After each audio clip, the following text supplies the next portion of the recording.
ಮಕ್ಕಳ ಮಕ್ಕಳ ಜೊತೆಯಲ್ಲಿ ತಾವು ಇದ್ದು ಡೌಟ್ಸ್ ಏನಾದ್ರು ಇದ್ರೆ ಕ್ಲಾರಿಫಿಕೇಶನ್ ಮಾಡಿ ಮತ್ತು ಉತ್ತಮವಾದಂಥ ಸೆಷನ್ ಇದಾಗಿರುತ್ತೆ ಅಂತ ಹೇಳಿ ಹೇಳ್ತಾ ಮಲ್ಲಿಕಾರ್ಜುನ ಕುರಿ ಅವರು ಸರ್ನ ಪರಿಚಯ ಮಾಡ್ತಾ ಮುಂದೆ ಹೋಗ್ತಾರೆ.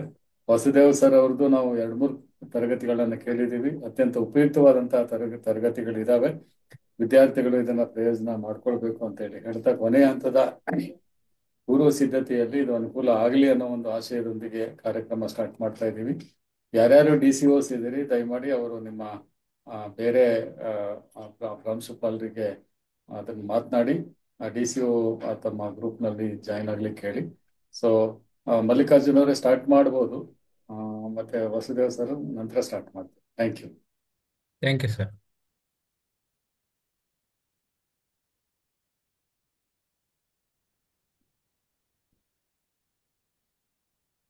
ಮಾಡಿ.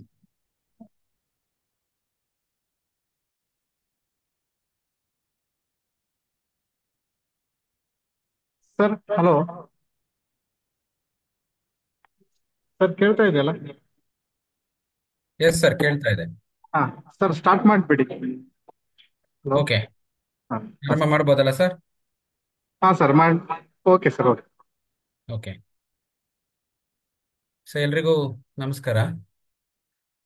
ಆ, ಕರ್ನಾಟಕ ರಾಜ್ಯ ವಸತಿ ಶಿಕ್ಷಣ ಸಂಸ್ಥೆಗಳ ಎಲ್ಲ ಪ್ರಾಂಶುಪಾಲರಿಗೆ, ಗಣಿತ ಉಪನ್ಯಾಸಕರಿಗೆ ಮತ್ತು ಮಕ್ಕಳಿಗೆ ಮತ್ತು ಈ ಕಾರ್ಯಕ್ರಮವನ್ನು ಆಯೋಜನೆ ಮಾಡಿರ್ತಕ್ಕಂಥ ಬೆಲ್ಲ ಶೆಟ್ಟಿ ಸರ್ಗೆ ಮತ್ತು ಮಲ್ಲಿಕಾರ್ಜುನ್ ಅವರಿಗೆ ನನ್ನ ನಮಸ್ಕಾರಗಳು. ಸೊ ಇವತ್ತಿನ ಸಂದರ್ಭದಲ್ಲಿ ನಾನು ಈ ಹಿಂದಿನ ಒಂದು ಕ್ಲಾಸ್ಗಳಲ್ಲಿ ಹೇಗೆ ಒಂದು ಕ್ವಶನ್ ಪೇಪರ್ ಮಾದರಿ ಇರುತ್ತೆ ಮತ್ತು ಯಾವ ರೀತಿಯ ಪ್ರಶ್ನೆಗಳು ಬರ್ಬೋದು ಮತ್ತು ಹೇಗೆ ತಯಾರಾಗಬೇಕು ಅನ್ನೋದ್ರ ಬಗ್ಗೆ ನಾನು ಫೋಕಸ್ ಮಾಡಿದ್ದೆ. ಈ ಹಿನ್ನೆಲೆಯಲ್ಲಿ ಒಂದಿಷ್ಟು ಮಾಹಿತಿಗಳನ್ನು ನಾನು ಆಗ ಹಂಚಿಕೊಂಡಿದ್ದೆ. ಇವತ್ತು ಅದೇ ರೀತಿನಲ್ಲಿ ಒಂದಿಷ್ಟು ನಾವು ಗ್ಲಾನ್ಸ್ ಮಾಡ್ಕೊಳ್ತಾ ಪಾರ್ಟ್ ಎ ವಿಭಾಗ ಅಂದರೆ MCQ ನಲ್ಲಿ ತಯಾರು ಮಾಡ್ಕೊಳ್ಳೋದು ಹೇಗೆ, ಅದನ್ನ ಹೇಗೆ, ಯಾವ ಥರದ ಪ್ರಶ್ನೆಗಳು ಬರುತ್ತೆ, ಇವೆಲ್ಲದರ ಬಗ್ಗೆ ವಿಸ್ತೃತವಾಗಿ ನಾನು ನಿಮ್ಮ ಜೊತೆಗೆ ಚರ್ಚೆ ಮಾಡ್ತಾ ಇದ್ದೀನಿ. MCQ ಏನಿದೆ, ಮಲ್ಟಿಪಲ್ ಚಾಯ್ಸ್ ಕ್ವಶನ್ಸ್ ಅಲ್ಲಿ ಒಂದು ರೀತಿಯ ವಿಭಿನ್ನ ಮಾದರಿಯಾದ ಒಂದು ಪ್ರಶ್ನೆಗಳು ಬರುತ್ತೆ. ಒಂದು 4-5 ಪ್ರಶ್ನೆಗಳು ಒಂದಿಷ್ಟು ಚಾಲೆಂಜಿಂಗ್ ಇರುತ್ತೆ. ಹಾಗಾಗಿ ಇವು ಯಾವ ರೀತಿಯ ಪ್ರಶ್ನೆಗಳಾಗಿರುತ್ತೆ, ಯಾವ ರೀತಿಯಲ್ಲಿ ನಾವು ತಯಾರಾಗಬೇಕು ಅನ್ನೋದ್ರ ಬಗ್ಗೆ ನಾನಿವತ್ತು ಹೇಳ್ತಾ ಇದ್ದೀನಿ. ಸೊ ಒಂದು ಪ್ರಶ್ನೆ ಪತ್ರಿಕೆಯನ್ನು ಎದುರಿಸಬೇಕಾದ್ರೆ, ಅಂದ್ರೆ ನಾವು ಪ್ರಶ್ನೆ ಪತ್ರಿಕೆಯನ್ನು ನಾವು ತಯಾರಾಗಬೇಕಾದ್ರೆ ಮತ್ತು ಆ ಪ್ರಶ್ನೆ ಪತ್ರಿಕೆಯನ್ನ ನಾವಿಟ್ಕೊಂಡು ಎಕ್ಸಾಮಿನೇಷನ್ ಹಾಲ್ನಲ್ಲಿ ಫೇಸ್ ಮಾಡಬೇಕಾದ್ರೆ ಯಾವ ಥರದ ನಮಗೆ ಅಂಶಗಳು ಮುಖ್ಯವಾಗುತ್ತೆ ಅನ್ನೋದ್ರ ಬಗ್ಗೆ ನೋಡೋಣ. ಈಗ ನಾನು ಪ್ರಶ್ನೆ ಪತ್ರಿಕೆ ಹಾಲ್ಗೆ, ನಾನೀಗೊಬ್ಬ ಸ್ಟೂಡೆಂಟ್ ಆಗಿ ಹೇಳ್ತಾ ಇದ್ದೀನಿ. ಈಗ ಎಕ್ಸಾಮಿನೇಷನ್ ಹಾಲ್ಗೆ ಹೋಗ್ತೀನಿ. ಮೊದಲಿಗೆ ನನಗೆ ಎಕ್ಸಾಮಿನೇಷನ್ ಹಾಲ್ ಆದಾಗ ಆ, ಮೊಟ್ಟ ಮೊದಲ ಬಾರಿಗೆ ನಿಮ್ಗೆಲ್ರಿಗೂ ಕೂಡ ನಾನು ಹೇಳ್ತಿರೋದು, ಪ್ರಶ್ನೆ ಪತ್ರಿಕೆಯನ್ನ ಮೊದಲಿಗೆ ಕೊಡಲಾಗುತ್ತೆ. ಪ್ರಶ್ನೆ ಪತ್ರಿಕೆಯ ಮೊದಲಿಗೆ ಕೊಟ್ಟಾಗ ಉತ್ತರ ಪತ್ರಿಕೆ ಕೊಡಲ್ಲ, ಪ್ರಶ್ನೆ ಪತ್ರಿಕೆಯನ್ನ ಅವರು ಅದನ್ನ ನಿಮಗೆ ಮುಂಚೆ ಕೊಡ್ತಾರೆ. ಕೊಟ್ಟಾಗ ಮೊದಲ 15 ನಿಮಿಷಗಳು ಅಂದ್ರೆ 3 ಗಂಟೆ ಅವಧಿ, 2 ಗಂಟೆ 45 ನಿಮಿಷ ನಿಮಗೆ ಪ್ರಶ್ನೆ ಪತ್ರಿಕೆಯನ್ನು ಉತ್ತರಿಸಲಿಕ್ಕೆ ಅವಕಾಶಗಳಿರುತ್ತೆ. ಇನ್ನು 15 ನಿಮಿಷ ಇಡೀ ಪ್ರಶ್ನೆ ಪತ್ರಿಕೆಯನ್ನು ಅವಲೋಕನ ಮಾಡೋದಾಗಿರುತ್ತೆ. ಒಂದು ರೀತಿ ಗ್ಲಾನ್ಸ್ ಮಾಡಬೇಕು. ಆ ಸಂದರ್ಭದಲ್ಲಿ ಗ್ಲಾನ್ಸ್ ಮಾಡ್ಕೊಳ್ತಾ ನಾವು 15 ನಿಮಿಷದಲ್ಲಿ ಏನ್ ಮಾಡಬಹುದು ಅಂತಂದ್ರೆ, ಪಾರ್ಟ್ ಎ ವಿಭಾಗವನ್ನ ಮೊದಲ 2 ಪೇಜ್ಗಳಲ್ಲಿ ಬರಿಬೇಕಾಗತ್ತೆ. ಅದನ್ನ ಗ್ಲಾನ್ಸ್ ಮಾಡೋದ್ರ ಬದಲು, ಯಾಕಂದ್ರೆ ಒಂದಿಷ್ಟು ಮಾದರಿ MCQಗಳನ್ನ ನೋಡಿದಾಗ ಎಲ್ಲೋ ಒಂದಿಷ್ಟು ಡಿಫಿಕಲ್ಟಿ ಅಂತ ಅನಿಸಿದ್ರೆ ಒಂಥರ ಸೆಟ್ ಬ್ಯಾಕ್ ಆಗ್ಬೋದು. ಹಾಗಾಗಿ ಆ ದೃಷ್ಟಿಯಲ್ಲಿ ನಾನು ಹೇಳ್ತಿರೋದು, ಪಾರ್ಟ್ ಡಿ ಮತ್ತು ಇಮಿಡಿಯೇಟ್ ಕ್ವಶನ್ ಪೇಪರ್ ತಗೊಂಡಾಗ ಪಾರ್ಟ್ ಡಿ ಅಂಡ್ ಭಾಗದಲ್ಲಿ ನಾವು ಯಾವ ಪ್ರಶ್ನೆಗಳನ್ನ ಬರಿಬಹುದು ಅಂತ ಮಾನಸಿಕವಾಗಿ ಲೆಕ್ಕಾಚಾರ ಹಾಕಬೇಕು. ಪಾರ್ಟ್ ಡಿ ಮತ್ತು ಭಾಗದಲ್ಲಿ, ಅದಾದ್ಮೇಲೆ ಪಾರ್ಟ್ ಸಿ, ಅದಾದ್ಮೇಲೆ ಪಾರ್ಟ್ ಬಿ. ಸೊ ಇದು ನಾವು ಒಂದು ಸೆಲೆಕ್ಷನ್ ಆಫ್ ಕ್ವಶನ್ಸ್ ಗಳನ್ನ ನಾವು ನಮ್ಮ ಮನಸ್ಸಿನಲ್ಲಿ ಮೂಡಿಸ್ಕೊಂಡು ಅದನ್ನು ನೋಟ್ ಡೌನ್ ಮಾಡಿಕೊಂಡು ನಾವು ಉತ್ತರವನ್ನು ಬರಿಬೇಕಾಗತ್ತೆ. ಉತ್ತರಿಸಬೇಕಾದ್ರೆ ನಮಗೆ ಆನ್ಸರ್ ಪೇಪರ್ನ ಎದುರುಗಡೆ ಇದ್ದಾಗ ನಾವು ಹೇಗೆ ಮಾಡಬೇಕು ಅಂತಂದ್ರೆ, ಆನ್ಸರ್ ಪೇಪರ್ನ ಫಸ್ಟ್ ಮೊದಲ 2 ಪುಟಗಳಲ್ಲಿ MCQ ಆನ್ಸರ್ ಬೇಕು. ಅದು ಮುಖ್ಯ. ಮೊದಲ 2 ಪುಟಗಳಲ್ಲಿ MCQ ಆನ್ಸರ್ ಮಾಡಿ, ನೆಕ್ಸ್ಟ್ ಇಮಿಡಿಯೇಟ್ಲಿ ನಾವು ಈಗ ಡಿಸ್ಕ್ರಿಪ್ಟಿವ್ ಕ್ವಶನ್ಸ್ಗಳನ್ನು ಆನ್ಸರ್ ಮಾಡಬಹುದು. ಮೊದಲ 2 ಪುಟಗಳಲ್ಲಿ ಆನ್ಸರ್ ಮಾಡಬೇಕಾದ್ರೆ ಎಲ್ರಿಗೂ ನಾನು ಒಂದು ಸೇಫೆಸ್ಟ್ ಮೆಥಡ್ ಏನು ಅಂತಂದ್ರೆ, ಈಗ ಕ್ವಶನ್ ನಂಬರ್ 1 ಅನ್ನ MCQ ಬರೀತಿದ್ದೀರಿ, 1 ಅಥವಾ 2, 3 ಹೀಗೆ ಬರೀತಾ ಇದ್ದೀರಿ, ಎಲ್ಲದನ್ನು ಬರ್ಕೊಳ್ಳಿ. ನಿಮಗೆ ಗೊತ್ತಾಗಿಲ್ಲ ಅಂತಂದ್ರೆ ಕೊನೆಗೆ ಪೆಂಡಿಂಗ್ ಇಟ್ಕೊಳ್ಳಿ, ಆ 2 ಪೇಜ್ಗಳನ್ನ ಹಾಗೆ ಇಟ್ಕೊಳ್ಳಿ. ಮೊದಲ ಪ್ರಶ್ನೆಗಳನ್ನು ಉತ್ತರಿಸಬೇಕಾದ್ರೆ ಕ್ವಶನ್ ನಂಬರ್ 1, ಅದಕ್ಕೆ ಆಪ್ಷನ್ ಏನಿದೆ? ಎ ಆಪ್ಷನ್ ಎ ಬರೀತೀರಿ. ಜೊತೆಗೆ ಆ ಆಪ್ಷನ್ ಎಗೆ 5 ಅನ್ನುವಂತ ಉತ್ತರ ಇದ್ರೆ 5 ಅನ್ನೋದನ್ನು ಬರೀತೀರಿ. ಅಂದ್ರೆ ನೀವು ಆಪ್ಷನ್ ಕೂಡ ಬರಿಬೇಕು ಎ ಅಂತ, ಮತ್ತೆ ಅದಕ್ಕೆ ಸಂಬಂಧಿಸಿದ ಉತ್ತರವನ್ನು ಬರೆದ್ರೆ ತುಂಬಾ ಒಳ್ಳೇದು. ಸೊ ಅಂದ್ರೆ ಎಲ್ಲಾದ್ರೂ ಒಂದ್ ಕಡೆ ನಾವು ಆಪ್ಷನ್ ಬಿಟ್ಟಾಗ ಒಂದು ಒಳ್ಳೆ ಉತ್ತರವು ಸಹ ಇದ್ರೆ ಅದು ಕೂಡ will be counted for the marks. So ಹಾಗಾಗಿ 2 ಕೂಡ ಬರಿಬೇಕು, ಒಂದು ಆಪ್ಷನ್, ಇನ್ನೊಂದು ಅದಕ್ಕೆ ಸಂಬಂಧಿಸಿದ ಉತ್ತರವನ್ನು. ಇದು ಮುಖ್ಯವಾಗಿ ಗಮನ ಇಟ್ಕೊಳ್ಳಿ. ತದನಂತರದಲ್ಲಿ ನಾವು MCQ ನೋಡ್ಕೊಂಡ ಮೇಲೆ ನಾವು ಬೆಟರ್ ಅಂತಂದ್ರೆ, ನನ್ನ ವೈಯಕ್ತಿಕ ಸಲಹೆ ಇದು, ಪಾರ್ಟ್ ಡಿ ಮತ್ತು ಇ ಭಾಗವನ್ನು ನೋಡ್ಕೊಳ್ಳೋದು ಬೆಟರ್. ಅಂದ್ರೆ ಅದರ ಮುಂಚಿತವಾಗಿ ಬರೆಯೋದು ಬೆಟರ್ ಅಂತ ನನ್ನ ಸಲಹೆ. ಯಾಕೆಂತಂದ್ರೆ ಪಾರ್ಟ್ ಡಿ ಮತ್ತು ಇ ಭಾಗ ಏನಿದೆ ಅದು ಒಂದು ಹೆಚ್ಚು ಅಂಕಗಳಿರುವಂತ ಪ್ರಶ್ನೆಗಳು. ಆಮೇಲೆ ಅದು ಬಿಗಿನಿಂಗ್ ನಲ್ಲಿ ನಿಮಗೆ ಒಂದು ಸ್ಟೆಪ್ಸ್ಗಳಿಗೆ ಅಂಕಗಳು ಬರುತ್ತೆ. ಹಾಗಾಗಿ ಪಾರ್ಟ್ ಡಿ ಮತ್ತು ಇ ಭಾಗವನ್ನ ಮುಂಚಿತವಾಗಿ ಉತ್ತರಿಸಿ ಪಾರ್ಟ್ ಸಿ ನಂತರ ತಗೊಂಡು ಆಮೇಲೆ ಪಾರ್ಟ್ ಬಿ ಅನ್ನ ಕೊನೆಗೆ ಬರೆಯುವುದು ಸೂಕ್ತ ಅಂತ ನನ್ನ ಸಲಹೆ. ಪಾರ್ಟ್ ಬಿ ನಲ್ಲಿ ಎಲ್ಲಾ ಪ್ರಶ್ನೆಗಳನ್ನು ಉತ್ತರಿಸಿ, ಪಾರ್ಟ್ ಸಿ ನಲ್ಲಿ ಒಂದು 2 ಕ್ವಶನ್ ಎಕ್ಸ್ಟ್ರಾ ಉತ್ತರಿಸಿ. ಅಂದ್ರೆ ನಾನು ಹೇಳ್ತಿರೋದು ಕೊನೆಗೆ ಎಲ್ಲ ಆದ್ಮೇಲೆ. ಈಗೇನು ಪಾರ್ಟ್ ಡಿ ನಲ್ಲಿ 4 ಪ್ರಶ್ನೆಗಳನ್ನು ಉತ್ತರಿಸಬೇಕು, 4 ಪ್ರಶ್ನೆಗಳು ಉತ್ತರಿಸಿ. ಪಾರ್ಟ್ ಸಿ ನಲ್ಲಿ 6 ಪ್ರಶ್ನೆಗಳನ್ನು ಉತ್ತರಿಸಬೇಕು, 6 ಪ್ರಶ್ನೆಗಳನ್ನು ಉತ್ತರಿಸಿ. ಮತ್ತು ಪಾರ್ಟ್ ಬಿ ನಲ್ಲಿ 6 ಪ್ರಶ್ನೆಗಳನ್ನು ಉತ್ತರಿಸಬೇಕು, ಅದನ್ನು ಉತ್ತರಿಸಿ. ಆದ್ಮೇಲೆ ನೀವು ಸಮಯ ಸಿಕ್ಕರೆ ಎಕ್ಸ್ಟ್ರಾ ಕ್ವಶನ್ಸ್ಗಳನ್ನ ಉತ್ತರಿಸಿ, ನಿಮಗೆ ಗೊತ್ತಿರುವಂತದ್ದನ್ನ. ಅಂದ್ರೆ ಪಾರ್ಟ್ ಸಿ ನಲ್ಲಿ ಒಂದು 2, ಪಾರ್ಟ್ ಡಿ ಮತ್ತು ಇ ಭಾಗದಲ್ಲಿ ಪಾರ್ಟ್ ಡಿ ನಲ್ಲಿ ಇ ಬೇಡ, ಪಾರ್ಟ್ ಡಿ ನಲ್ಲಿ 1 ಎಕ್ಸ್ಟ್ರಾ ಕ್ವಶನ್, ಸಾಧ್ಯವಾದ್ರೆ 2 ಎಕ್ಸ್ಟ್ರಾ ಕ್ವಶನ್. ಪಾರ್ಟ್ ಬಿ ನಲ್ಲಿ ಎಲ್ಲಾ ಉತ್ತರಗಳನ್ನು, ಎಲ್ಲಾ ಕ್ವಶನ್ಗಳಿಗೆ ಉತ್ತರಿಸಿ.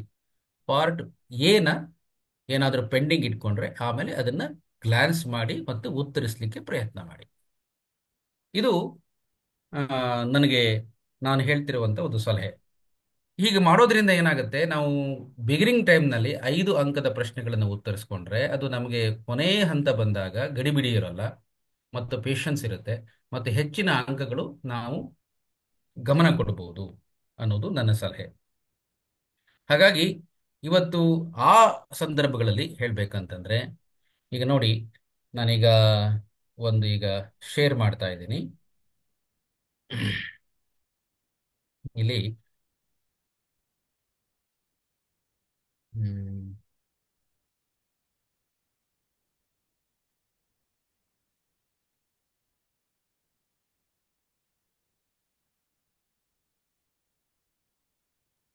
ನಾನೀಗ ಇಲ್ಲಿ ಶೇರ್ ಮಾಡ್ತಾ ಇದ್ದೀನಿ ನೋಡಿ.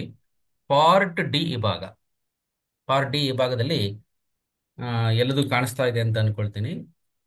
ಕಾಣಿಸ್ತಿಲ್ಲ ಅಂತಂದ್ರೆ ನಾನು ದಯವಿಟ್ಟು ಹೇಳಿ. ಇಲ್ಲಿ ಪಾರ್ಟ್ ಡಿ ವಿಭಾಗದಲ್ಲಿ ತುಂಬಾ ಮುಖ್ಯವಾಗಿ ನೋಡ್ಕೊಳ್ಬೇಕಾಗಿರೋದು ಒಂದಿಷ್ಟು, ನಾನು ಹಿಂದಿನ ಏನು ಡಿಸ್ಕಸ್ ಮಾಡ್ತಾ ಇದ್ದೆ ಅದರ ಬಗ್ಗೆ ಸ್ವಲ್ಪ ನಾನೀಗ ಸಜೆಷನ್ಸ್ ಕೊಡ್ತಾ ಇದ್ದೀನಿ ನೋಡಿ. ಪಾರ್ಟ್ ಡಿ ವಿಭಾಗದಲ್ಲಿ ರಿಲೇಷನ್ ಫಂಕ್ಷನ್ಸ್ ಅಲ್ಲಿ 4x+3 ಬಹಳ ಇಂಪಾರ್ಟೆಂಟ್.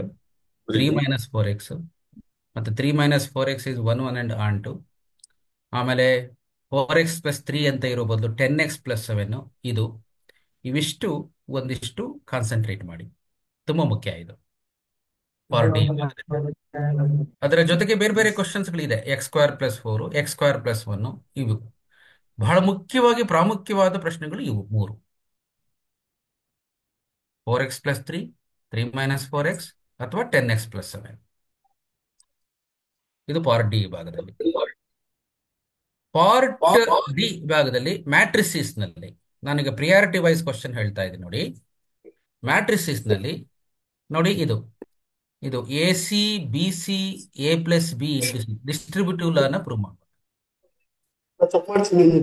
ಮತ್ತೆ ಎಡಿಷನ್ ಕಾನ್ಸೆಪ್ಟ್ A+B-C A+B-C ಇದು ಇವೆರಡು ಬಹಳ ಮುಖ್ಯವಾದ ಪ್ರಶ್ನೆಗಳು. ನಾನೀಗ ಪ್ರಿಯಾರಿಟಿ ವೈಸ್ ಹೇಳ್ತಾ ಇದ್ದೀನಿ. ಜೊತೆಗೆ AB' ಇಂಟು A' ಮತ್ತು A+B' ಈ ತರದ ಪ್ರಶ್ನೆಗಳು ತುಂಬಾ ಮುಖ್ಯ ಪಾರ್ಟ್ ಮ್ಯಾಟ್ರಿಸಿಸ್ ನಲ್ಲಿ. 4 ಪ್ರಶ್ನೆಗಳನ್ನ ಉತ್ತರಿಸಬೇಕು. 4 ಪ್ರಶ್ನೆಗಳನ್ನ ನಾನು ಹೇಳ್ತಾ ಇದ್ದೀನಿ. ಈಗ ನೋಡಿ, ಅನದರ್ ಮೆಥಡ್ ಪ್ರಾಬ್ಲಮ್ಸ್ ಗಳಂದ್ರೆ ಉಳಿದಿರೋದು ಇವೆಲ್ಲವೂ ಕೂಡ ಉಳಿದಿರೋ ಎಲ್ಲವೂ ಕೂಡ ಇಂಪಾರ್ಟೆಂಟ್ ಆಗಿರುತ್ತೆ. ಆದ್ರೆ ಇಲ್ಲಿ ಪ್ರಾಮುಖ್ಯವಾದದ್ದು ಇವು 3ಗಳು.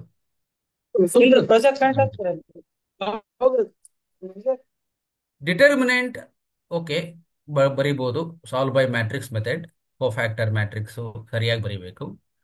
ನಾನು ಇದ್ರ ಬಗ್ಗೆ ಹೆಚ್ಚು ಗಮನ ಕೊಡಲ್ಲ, ಯಾಕಂದ್ರೆ ಇಂಥದೇ ಪ್ರಾಬ್ಲಮ್ ಬರುತ್ತೆ ಅಂತ ನಾವಲ್ಲಿ ಹೇಳಲಿಕ್ಕಾಗಲ್ಲ. It may be any question. Continuity ಡಿಫರೆನ್ಷಿಯಬಿಲಿಟಿನಲ್ಲಿ ಸ್ವಲ್ಪ ಬದಲಾವಣೆಗಳಾಗಬಹುದು. ಪ್ಯಾರಾಮೆಟ್ರಿಕ್ ಫಂಕ್ಷನ್ ಕೊಟ್ಟು ಏನು d²/dx² ಕಂಡಿರಿ ಅಂತ ಕೇಳ್ಬೋದು. ನೋಡಿ ಇಲ್ಲಿ ಈ ತರದ ಪ್ರಶ್ನೆ ಇದು ನೋಡಿ. x = a cos t log tan t/2, y = a sin t, find d²y/dx² at t = π/4. ಈ ತರ ಕ್ವಶನ್ ಇದೆ ನೋಡಿ. ಸೊ ಇದನ್ನ d²y/dx² ನೋಡಿ, dy/dx ಇದಕ್ಕೇನ್ ಬರುತ್ತೆ, dy/dx ಅನ್ನೋದು tan t ಅಂತ ಬರುತ್ತೆ. ಇದಕ್ಕೆ ನೀವೀಗ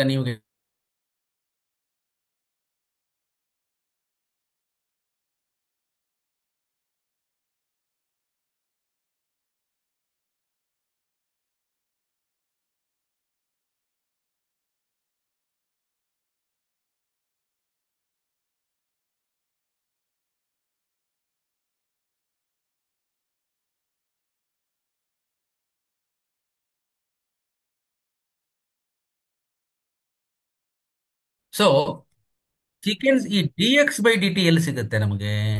ಇದು this is we are getting here. ಈ ಡಿಫರೆನ್ಶಿಯೇಟ್ ಇದನ್ನು ಮಾಡೋದ್ರಿಂದ ಸ್ವಲ್ಪ ಇದು ಪ್ರೋಸೆಸ್ ಇದೆ. ನಿಮ್ಮ ಟೆಕ್ಸ್ಟ್ ಬುಕ್ ಅಲ್ಲಿ ಇರೋ ಪ್ರಶ್ನೆ, ಟೆಕ್ಸ್ಟ್ ಬುಕ್ ಅಲ್ಲಿ ಇರುವಂತಹ ಪ್ರಶ್ನೆಯನ್ನೇ ಒಂದಿಷ್ಟು ಮಾಡಿಫಿಕೇಶನ್ಸ್ ಮಾಡಿ ಕೊಡ್ಬೋದು. ಬುಕ್ಕಲ್ಲೇ ಇರಬೇಕು ಅಂತ ಏನಿಲ್ಲ, ಕಾನ್ಸೆಪ್ಟ್ಗಳಿರುತ್ತೆ. ಸೊ ಈ sec² ಇಂಟು dx/dt ಯನ್ನ t = π/4 ಅಂದ್ರೆ sec² π/4 ಮತ್ತೆ dx/dt ಗೆ ಏನು ವ್ಯಾಲ್ಯೂಸ್ ಬರುತ್ತೆ ಅದೇ 4 ಹಾಕಿ ನಾವು ವ್ಯಾಲ್ಯೂಸ್ ಕಂಡುಹಿಡಿಯಬೇಕು. ಇದು ಈ ತರದ ಪ್ರಶ್ನೆಗಳು. ಮತ್ತೆ 3 cos log x + 4 sin log x and y = tan inverse x whole square, y = sin inverse x whole square, y sin inverse x. ಈ ತರದ ಕೆಲವು ಇಂಪಾರ್ಟೆಂಟ್ ಪ್ರಾಬ್ಲಮ್ಸ್ ನೋಡ್ಕೊಳ್ಳಿ. ಮತ್ತೆ ಇಲ್ಲಿ ಕಂಟಿನ್ಯೂಟಿ ಕಾನ್ಸೆಪ್ಟ್ ಮೇಲೆ ಬರುತ್ತೆ ಅಂತ ಅನ್ಕೊಳ್ಬಹುದು. ಬಟ್ ಆದ್ರೆ ಇಲ್ಲಿ ಏನಾಗುತ್ತೆ, ಕಂಟಿನ್ಯೂಟಿ ಕಾನ್ಸೆಪ್ಟ್ ತುಂಬಾ ಪ್ರಾಮುಖ್ಯವಾದ ಇಂಪಾರ್ಟೆಂಟ್ ಅಲ್ಲ. ಮಾಡೆಲ್ ಪೇಪರ್ ನಲ್ಲಿ ಇರಬಹುದು. ಮಾಡೆಲ್ ಪೇಪರ್ ನಲ್ಲಿ ಯಾಕೆ ಮಾಡೆಲ್ ಪೇಪರ್ ನಲ್ಲಿ ಇವೆಲ್ಲ ಬಂದಿದೆ ಅಂತಂದ್ರೆ ಎಲ್ಲದನ್ನು ನಾವು ಓದ್ಕೊಳ್ಬೇಕು, ಒಂದನ್ನು ಬಿಡಬಾರದು ಅಂತ.